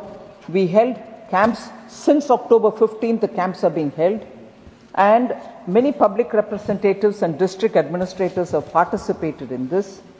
The camps have been very, very useful for the people who are legitimate claimants who have not till now benefited, who didn't know how to go about claiming it, if they knew that there was a money which they can claim, and so on. the insurance regulator also, through the Bima Bharosa, has empowered citizens to trace their unclaimed policies or insurance claims which are lying without them claiming it. So even within the first 2 months, sir, of this campaign, we were able to distribute 2,000 crores to those people who till then didn't know where to go and claim. Public rightful ownership has been recognized and the monies have been given to them. This campaign will continue. I request each one of the honorable members to please talk to people in your respective constituencies and in the states to make people aware that probably they also have something to claim and which are lying unclaimed. We will be more than happy to work to trace it all back and put it together to give the money back to the people. This is something on which the Prime Minister has been closely monitoring, saying, are you giving the money back to those legitimate claims? It is the right of those people to get it, but it has to reach them. So I would think it is important for us to, all of us, help people who need to get this money. So this present bill is brought with an intention to give further boost to the insurance sector, as I said at the beginning. One important thing which I think is critical for all of us to recognize is the provision to disgorge falsely claimed profits is now being given to the regulator, and the monies will also have to be given back to the people to whom it rightly belongs. Also, every time a penalty is levied on a company, those monies will go into the policyholders' education and protection fund so that greater awareness can be built. By this, the interest of the policyholders is also being kept in mind.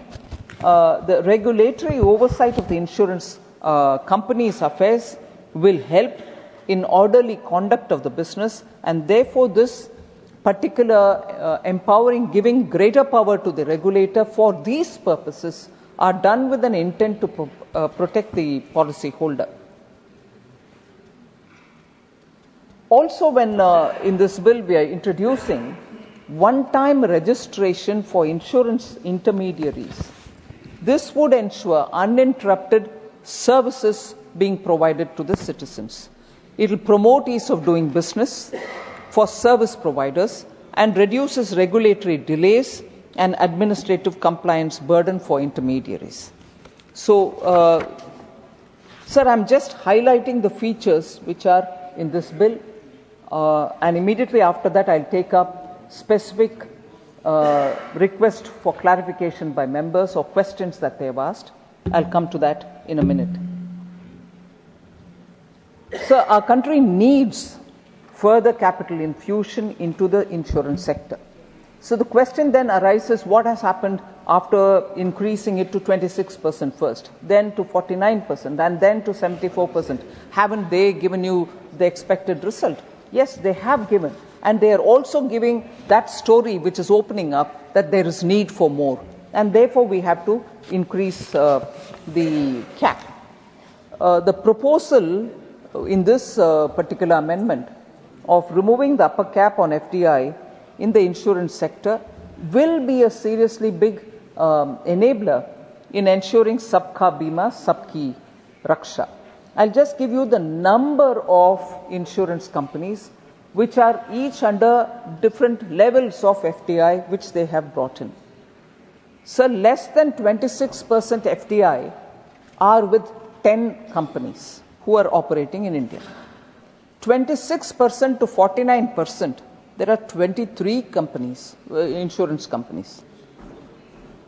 Between 49 and 74%, there are 3 insurance companies, and 74% is with 4 companies. So there is scope for more, and this will enable global insurance by this amendment that we are seeking to bring. Global insurers will now see that the market is further opening up, and they will be able to bring in substantial capital directly and attract more insurance companies into India. So the problem has also been not just opening up or raising the cap. Many companies do not find partners in India who are willing to, join with them and do because of various reasons.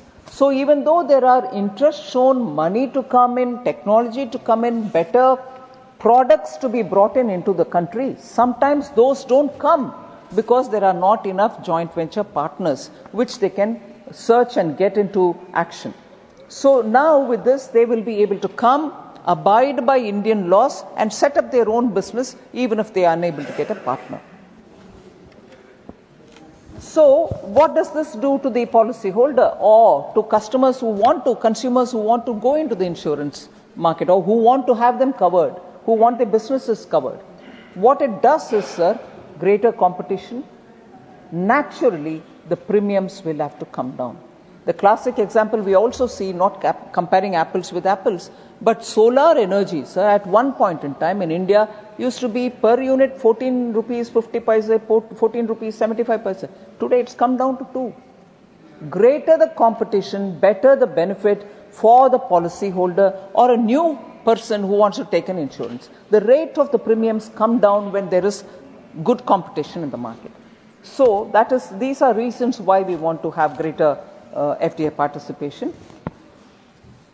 We are also standardizing the regulation making process by this very amendment that is being brought in, by introducing standard operating procedures for regulation making and the mandatory public consultation. This will be of importance for members to hear, and a mandatory public consultation on all regulations by the regulator to ensure that the process is consultative and transparent. So, as per the current provisions, intermediary licenses are directly cancelled straight away when found violative of the law. But many of them are probably not intentionally violative. Sometimes oversight reasons also happen. So by straight cancelling it, the process for them to come back becomes very difficult. So we are introducing suspension of intermediary license instead of direct cancellation. And we provide them time for compliance and allow them an opportunity to strategize and streamline their operations during the period of suspension. So this is a progressive step towards having people do their business without the fear of getting cancelled at the drop of a hat, I would say. Provisions for merger of a non-insurance company with an insurance company would promote a simplified corporate structure. Now, even if they are not too different, there are instances in India where the holding company is whose business it is only to run insurance business, also has a subsidiary who's doing only insurance business. We are now today not able to, under the existing scheme of things, they are not able to merge one with the other, the parent company and the subsidiary. So through this we are saying strictly for those who are in the insurance, there shouldn't be a problem if the subsidiary wants to be merging itself with the holding company. This way the companies and the scaling up prospects also go up. Sir, the legal requirement to seek prior approval of the regulator for transfer of share capital has been raised from 1% to 5%, essentially for ease of doing business. There are times when people move just 1% of the share, they have to seek prior permission. It becomes very cumbersome. So we have said, yes, you will have to come for prior permission, but only if 5% of the shares have to be transferred. So this is clearly for ease of doing business. Another measure, similar measure, is when the net owned fund requirement is reduced for foreign reinsurance branches from 5,000 crores to 1,000 crores. Thereby, smaller companies can come in and also spread more branches in the country. This would invite more of the reinsurers into the country for creating greater risk capacities. And also, there are a few questions which were asked about IFSC, level playing field with them. This is a major step towards level playing field. By allowing this net owned fund requirement to be lesser than what it is now, you're actually creating a level playing field with the foreign reinsurance businesses which are set up in IFSC and the domestic tariff area. So you are actually treating both of them, although they play separately. Those who are there cannot play here, and those who are here cannot really operate from there, but the field is evened out. So the last few points on the highlights of this bill, sir. An entity engaged in the business of insurance will have to categorically use the name insurance in their company's name. If they are insurance, insurance. If they are assurance, assurance. Or if they are insurance in some way, reinsurance or health insurance or whatever. So the insurance company which does or which carries forward insurance business should have the word insurance in their name, company's name. So even the intermediaries will have to have the necessary change to indicate that the nature of business or service that they are providing, so that there is no ambivalence or doubt in the mind of people saying are they insurance, are they not? So that structure is being cleared.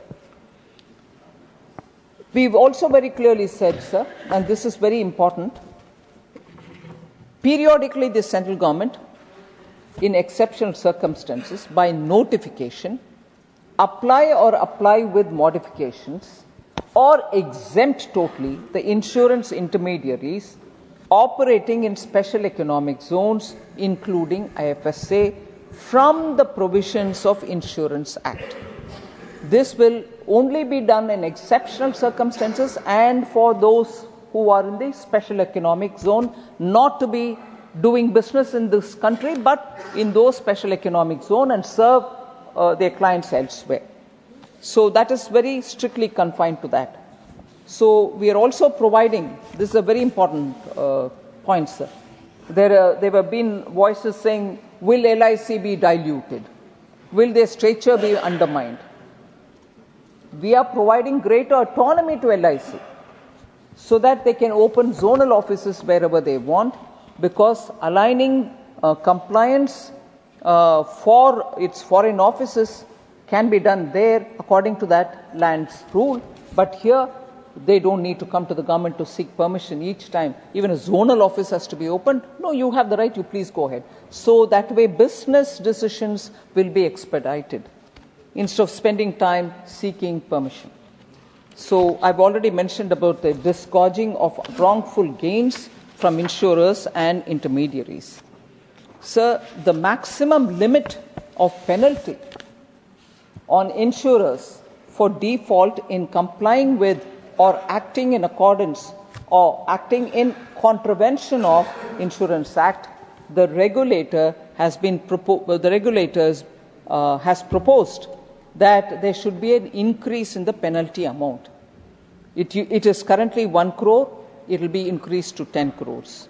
And now the insurance intermediaries also will be treated equal to the insurance company itself. Earlier there was a disparity. Intermediaries had one rate, insurance companies had different. Now both of them are being levied at the higher level, which is 10 crores, both insurance companies and the intermediaries. So this, I think, summarizes the main features of the bill that we have proposed here. Members have asked a few questions.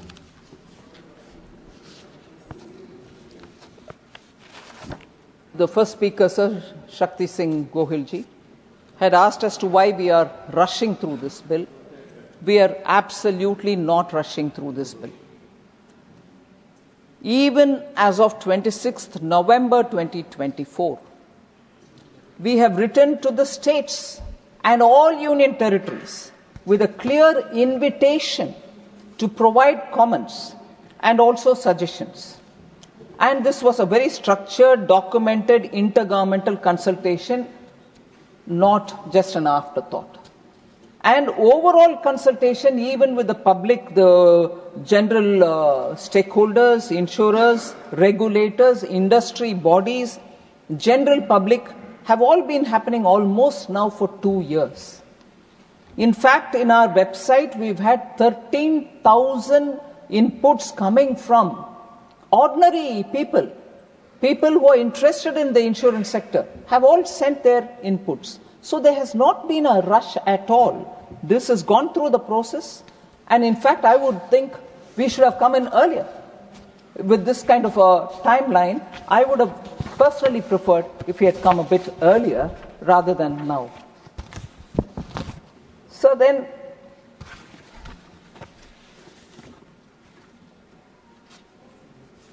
will these amendments result in an adverse effect on employment? Was a concern raised. I want to highlight the fact, sir, that opening up of the sector will only attract new insurers to come, new intermediaries to come, and also allied service providers will also come into the market, therefore widening the insurance ecosystem, creating net employment, new employment. And what are the kind of work for which employment potential will open up? Agents, brokers, intermediaries, one section. Because the market becomes larger, more products are being launched, and wider customer outreach happens. The second layer which will have benefit is the ancillary services, such as technology providers, claims managers basically, those who do analytics, customer service, and underwriting support which is provided. Jobs will have to expand in those areas. Students who are doing actuarial sciences will also have greater prospect because there's increased demand across for products. The pricing will have to be rightly arrived at. Only actuarial science students will know how to arrive at pricing. Risk modeling, product design, and compliance roles. All these are jobs which are waiting post more and more opening up. So actuarial sciences students will have greater market demand for them. And finally, when the branch offices open up for each of these companies, finance graduates or non-finance graduates who want to get into this field will have an opportunity. As it is, after that 26% increase in the year 2000, after raising it to 49% in the 2015 amendment, and again taking it to 74% in 2021, look at the numbers, sir. The number of employees, agents, and micro agents have grown by almost 3 times. In 2014-15, we had 30.14 lakh employees, agents, and micro agents. That number from 30.14 lakh, has actually gone to 88.17 lakh in 24-25. So the number of employees, agents, and micro agents number is actually multiplying, and not just marginally, substantially. Overall, therefore, sir, it will be a great job creation opportunity, skill development opportunity, and formal employment opportunity. I already addressed this issue, sir, but because I want to say a little more, saying, will the LIC statutory recognition be diluted? Was a question raised. I can't see the member here, Ashok Mittalji, but he raised it. We are actually empowering LIC, sir, like the way I told about zonal office or any other that they want to take. These decisions don't have to come back to the government for permission. They should automatically, professionally handle it. And also, sir, I'm very happy to say this. LIC continues to enjoy the trust of our citizens and perform well to their expectation. That is why it is important to recognize that even for LIC, a good competition is only going to make them even more professional and accessible for our policyholders. LIC's own total asset under management has increased by 6.45%. And it stands at 54.52 lakh crores as of 24-25. Is this possible if we are trying to undermine them, sir? Till now, have we undermined them? Not at all. The solvency margin of LIC has improved to 2.11 from 1.98. and this within 1 year between 2023-24 and to the current 24-25. LIC also registered a growth in its net value of new businesses, which stands at 10,011 crores compared to 9,583 crores in the previous year. So I can give more data to prove that LIC's valuation and LIC's statutory strength that it has is still intact, and in fact it is flourishing.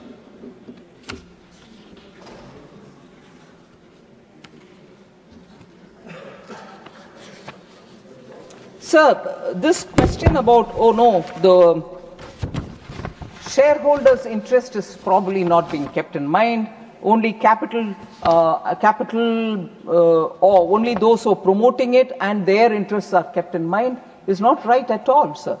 Because policyholders' benefits are the ones which we are keeping in mind. When I spoke about the funds which are raised as a result of penalties which are being imposed on wrongdoers, is actually going towards protection of the policyholders. So that is not right. And more the participants in the market, the cost of the premium is going to come down, and it's going to be making the policy affordable for everybody. The policyholders' education and protection fund is actually going to build great awareness. And the disgorgement, which is something which I told you about for unlawful gains, are all being given to the IRDA, so they will be able to take that fund out of people who have gained it wrongly. So I think I've already answered this question about which Honourable Member Kanimuri raised about, is there parity between IFSC and domestic players? Yes. First of all, market participants and companies who operate in IFC are not allowed to operate in the domestic area. That's first one thing. So the exemptions that you may offer to the IFSC will not affect the domestic players. It is completely confined only to them. So that doubt need not be there. So then finally, I think I've answered most of these questions which have been put. I want to just highlight the facts. Repatriation of profits. I want to tell the members, the regulator has prescribed that all insurance companies will have to maintain a minimum solvency ratio of 1.5, which means the assets should be 1.5 times of the liabilities. So the companies will have to keep that. So it's not as if they are making the insurance here and taking away the profit and running away. That is the solvency ratio minimum that they have to hold. Also, the companies will have to make provisions for all. There are two categories, sir, which is very important for us to understand. The first category is incurred but not reported category. The second category is incurred but not enough reported liabilities. So that's the category. So it is important for them to keep money even for that. Somebody made a claim but actually not made the total claim, and they may come back later. Do they have the money for it? Therefore, in order to make sure that in the eventuality of a claim coming a bit later also, they would have made a provision. The regulator has made the companies provide for incurred but not reported class of claims, and incurred but not enough reported class of claims also. So every liability will either get covered in this or that, for which provisioning is compulsorily being made because of the regulator. And also the profits are, sir, calculated only after providing for these liabilities, which I said 1.5 times solvency, the second one being incurred but not reported, third one being incurred but not enough reported liabilities. So for all these, the company will have to make a provision and only then calculate its profits. So the profits are calculated only after providing for these liabilities, which the regulator has imposed on them mandatorily. These norms provide enough safeguards for protecting the interest of Indian policyholders. So the other question was, only LIC does your, government schemes, and therefore by diluting, we're not diluting, but by diluting this or bringing foreign companies, only they will be burdened to do these, social sector related activities or government schemes. Not true, sir. Even now it's not true. And through these amendments, we are not giving them any room to, get away from that responsibility.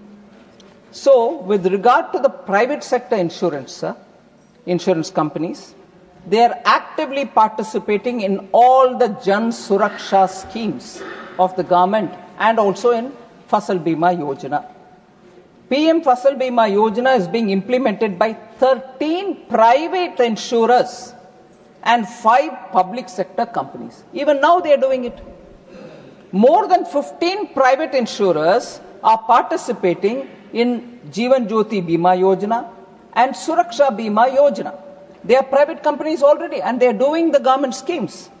Private sector insurers have cumulatively enrolled more than 20 crore persons under these two schemes.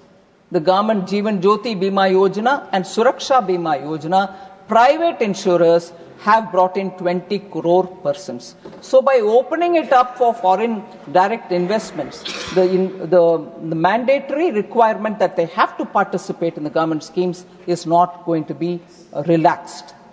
Next, sir, the capital insurance in public sector general insurance companies help them to recover from losses but not made them competitive. Absolutely wrong. The losses of the public sector general insurance companies were mainly due to increased health insurance claims during the COVID pandemic. The capital infusion actually helped them to recover from this shock. Along with capital infusion, sir, key performance indicators based on monitoring of these companies was also started by the government, and it was started around 2022. Series of measures have been taken which help them to improve even their performance. So it was not infusion to make up for their loss. It is infusion to build their business and strengthen them. So as a result of these, the performance of all these companies has started improving and their losses have come down. In fact, 2 of the 3 companies in which capital was infused have already turned profitable. That couldn't have otherwise happened.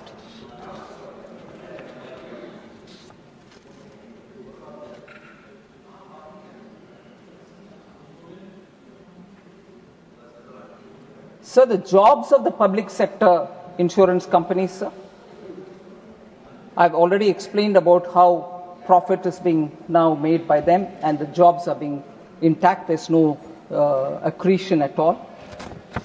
And arbitrarily will they fix up premiums which are going to be too high. So already the regulator is fixing a cap on the premiums beyond which they cannot. So the cap is already being levied by the or stated by the regulator already. So it's not as if when we opened up from 49 to 74 they were given the right to fix any premium. As it is being very closely monitored by the regulator and a cap is fixed in the interest of the policyholders. So that will continue, sir. So there need not be that doubt if by making it 100% FDI opened up for insurance, these are things which can happen without us noticing. The structure is in place, regulation is very clearly laid out. The Indian premium which is being collected will be kept in this country. So with all this, sir, I request that the House consider this bill and kindly pass it. Thank you. There's no message from Lok Sabha. Message Secretary General. Sir, with your kind permission, I rise to report that the Lok Sabha at its sitting held on the 17th December 2025 passed the Sustainable Harnessing and Advancement of Nuclear Energy for Transforming India Bill 2025. I lay a copy of the said bill on the table. I shall first put the amendment moved by Dr. John Brittas for... No, nothing is going on. No. I shall first put the amendment moved by Dr. John Brittas for reference of the Sabka Bima, Sabki Raksha Amendment of Insurance Bill 2025 as passed by Lok Sabha to a select committee of the Rajya Sabha to vote. The question is that the bill further to amend the Insurance Act 1938, the Life Insurance Corporation Act 1956, and the Insurance Regulatory and Development Authority Act 1999 as passed by Lok Sabha be referred to a select committee of the Rajya Sabha consisting of the following members: Dr. John Brittas, Sri Vikas Ranjan Bhattacharya, Dr. V. Shivadasan, Sri A. Rahim, Sri Sandosh Kumar P., Sri P.P. Sunir, Sri Jose K. Mani, with instructions to report by the last day of the first week of the next session to 70th of the Rajya Sabha. Those in favor will please say aye. Aye. Those against will please say no.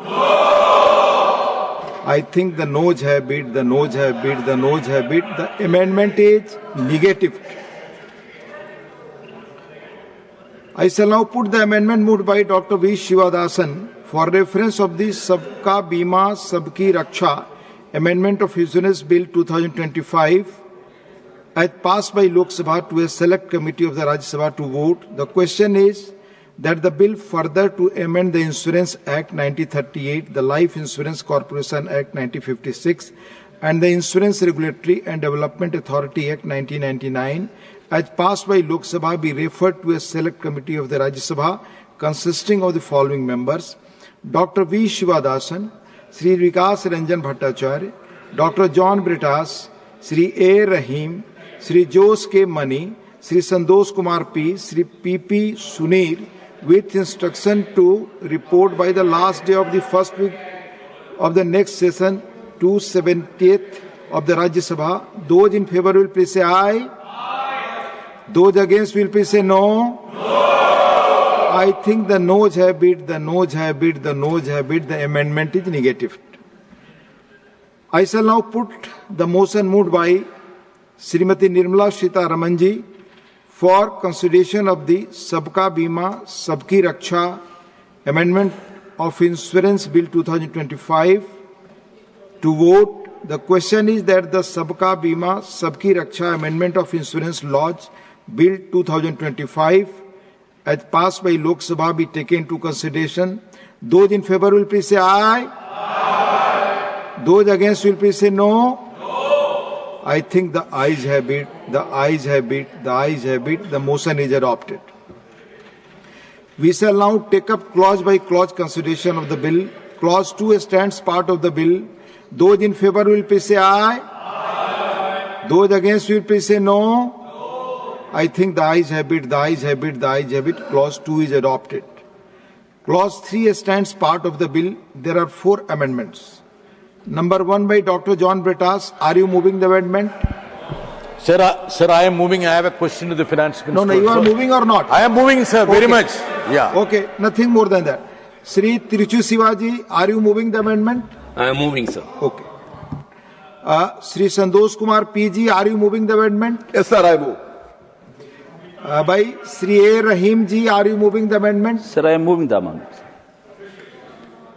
So, members have moved the amendment. Amendments moved. I shall now put the amendment moved by Dr. John Brittas to vote. Those in favor will please say aye. Aye. Those against will please say no. No. I think the noes have it, the noes have it, the noes have it. The amendment is negative.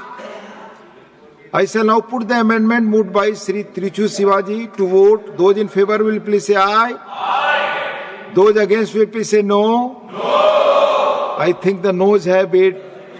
The noes have it. The noes have it. The amendment is negative. I shall now put the amendment moved by Sri Sandosh Kumar P to vote. Those in favor will please say aye. Aye. Those against will please say no. No. I think the noes have it, the noes have it, the noes have it. The amendment is negative. I shall now put the amendment moved by Sri A. Rahim to vote. Those in favor will please say aye. Aye. Those against will please say no. No. I think the noes have it, the noes have it, the noes have it. The amendment is negative. I shall now put clause 3 to vote. Those in favor will please say aye. Those against will please say no. I think the ayes have it. The ayes have it. The ayes have it. Clause 3 is adopted. Clause 4 stands part of the bill. There are two amendments. Number 24 and 25 by Dr. B. Shivadasan. Are you moving the amendments? Yes, sir. I like to protect the LIC. So amendments moved. Those in favor will please say aye. Aye. Those against will please say no. No. I think the noes have it, the noes have it, the noes have it. The amendments are negative. I shall now put clause 4 to vote. Those in favor will please say aye. Aye. Those against will please say no. No. I think the ayes have it, the ayes have it, the ayes have it. The clause 4 is adopted. Clause 5 stands part of the bill. There is one amendment. Sri Santosh Kumar P. Are you moving the amendment? Yes, sir, I am moving.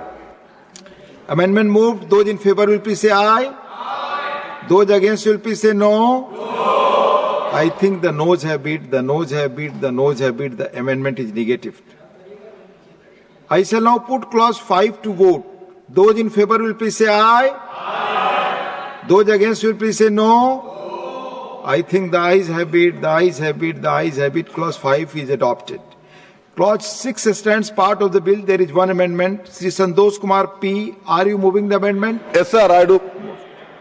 Amendment moved. Those in favor will please say aye. Aye. Those against will please say no. No. I think the noes have it, the noes have it, the noes have it. The amendment is negative.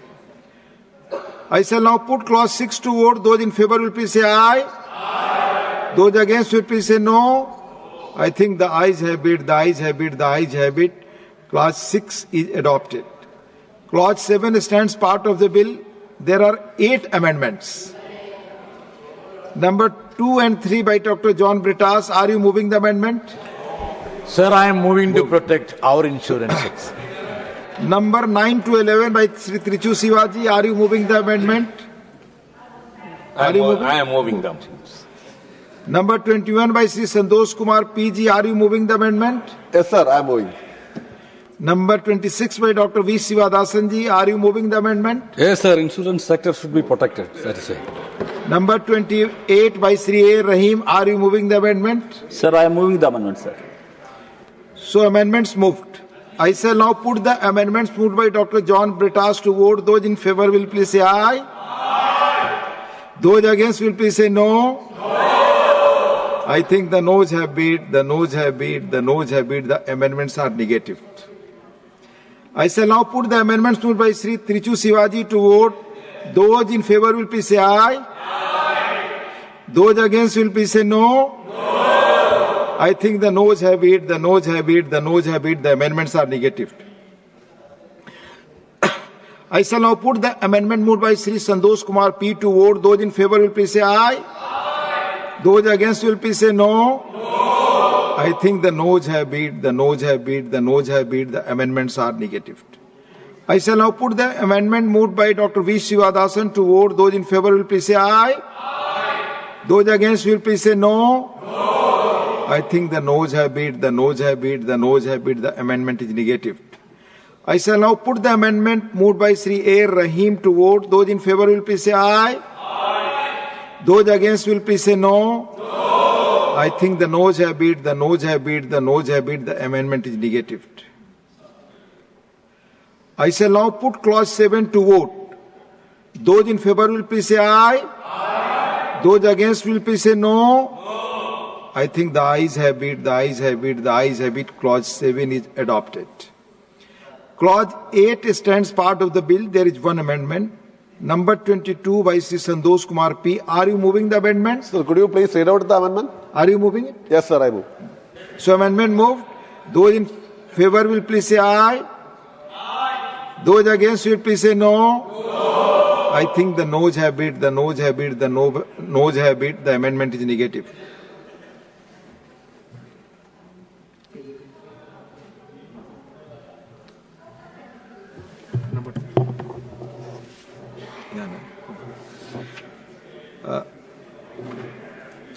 I shall now put clause 8 to vote. Those in favor will please say aye. Aye. Those against will please say no.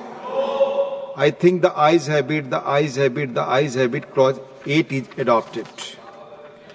Clauses 9 to 14 stand part of the bill. Those in favor will please say aye. Aye. Those against will please say no.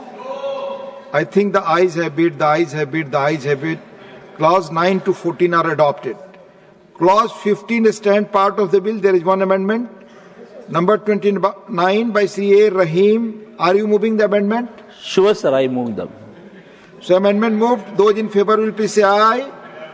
Aye. Those against will please say no. No. I think the noes have it, the noes have it, the noes have it. The amendment is negative. I shall now put clause 15 to vote. Those in favor will please say aye. Aye. Those against will please say no. I think the ayes have it, the ayes have it, the ayes have it. Clause 15 is adopted.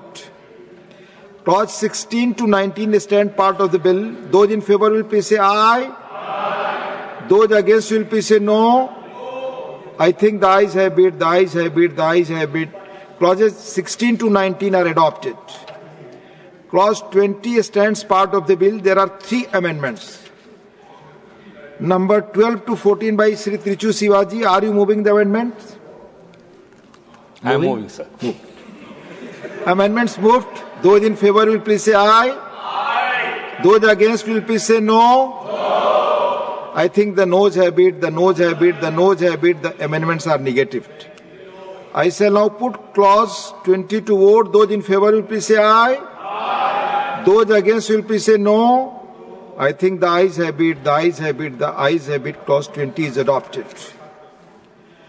Clauses 21 to 23 stand part of the bill. Those in favor will please say aye. Aye. Those against will please say no. No. I think the ayes have it, the ayes have it, the ayes have it.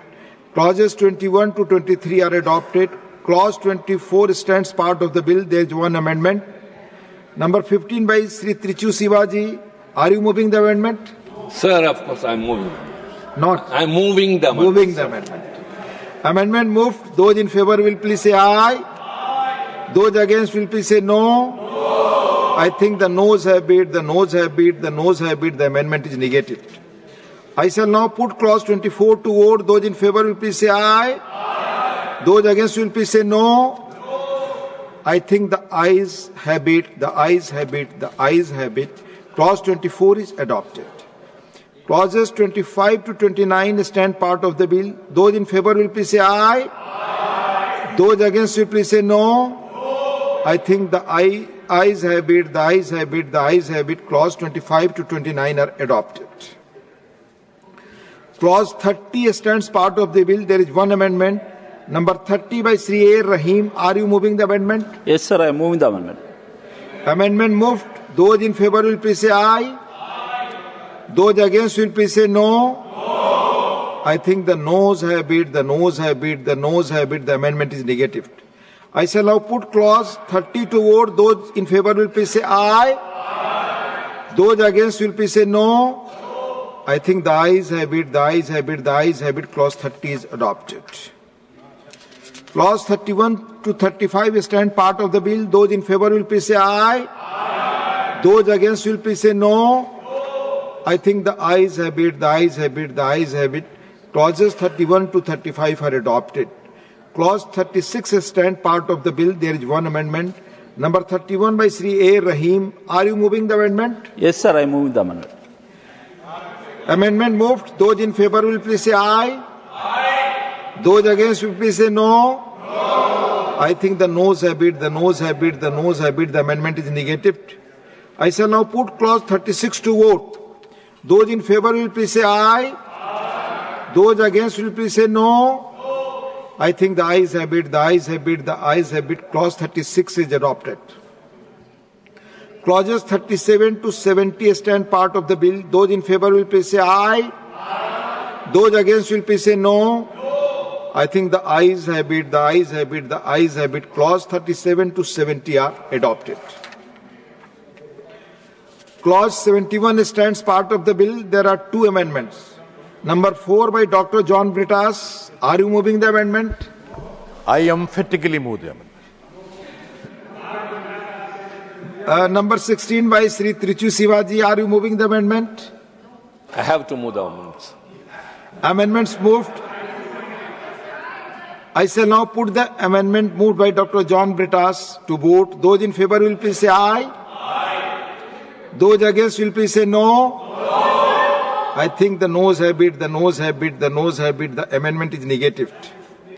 I shall now put the amendment moved by Sri Tiruchi Sivaji to vote. Those in favor will please say aye. Aye. Those against will please say no.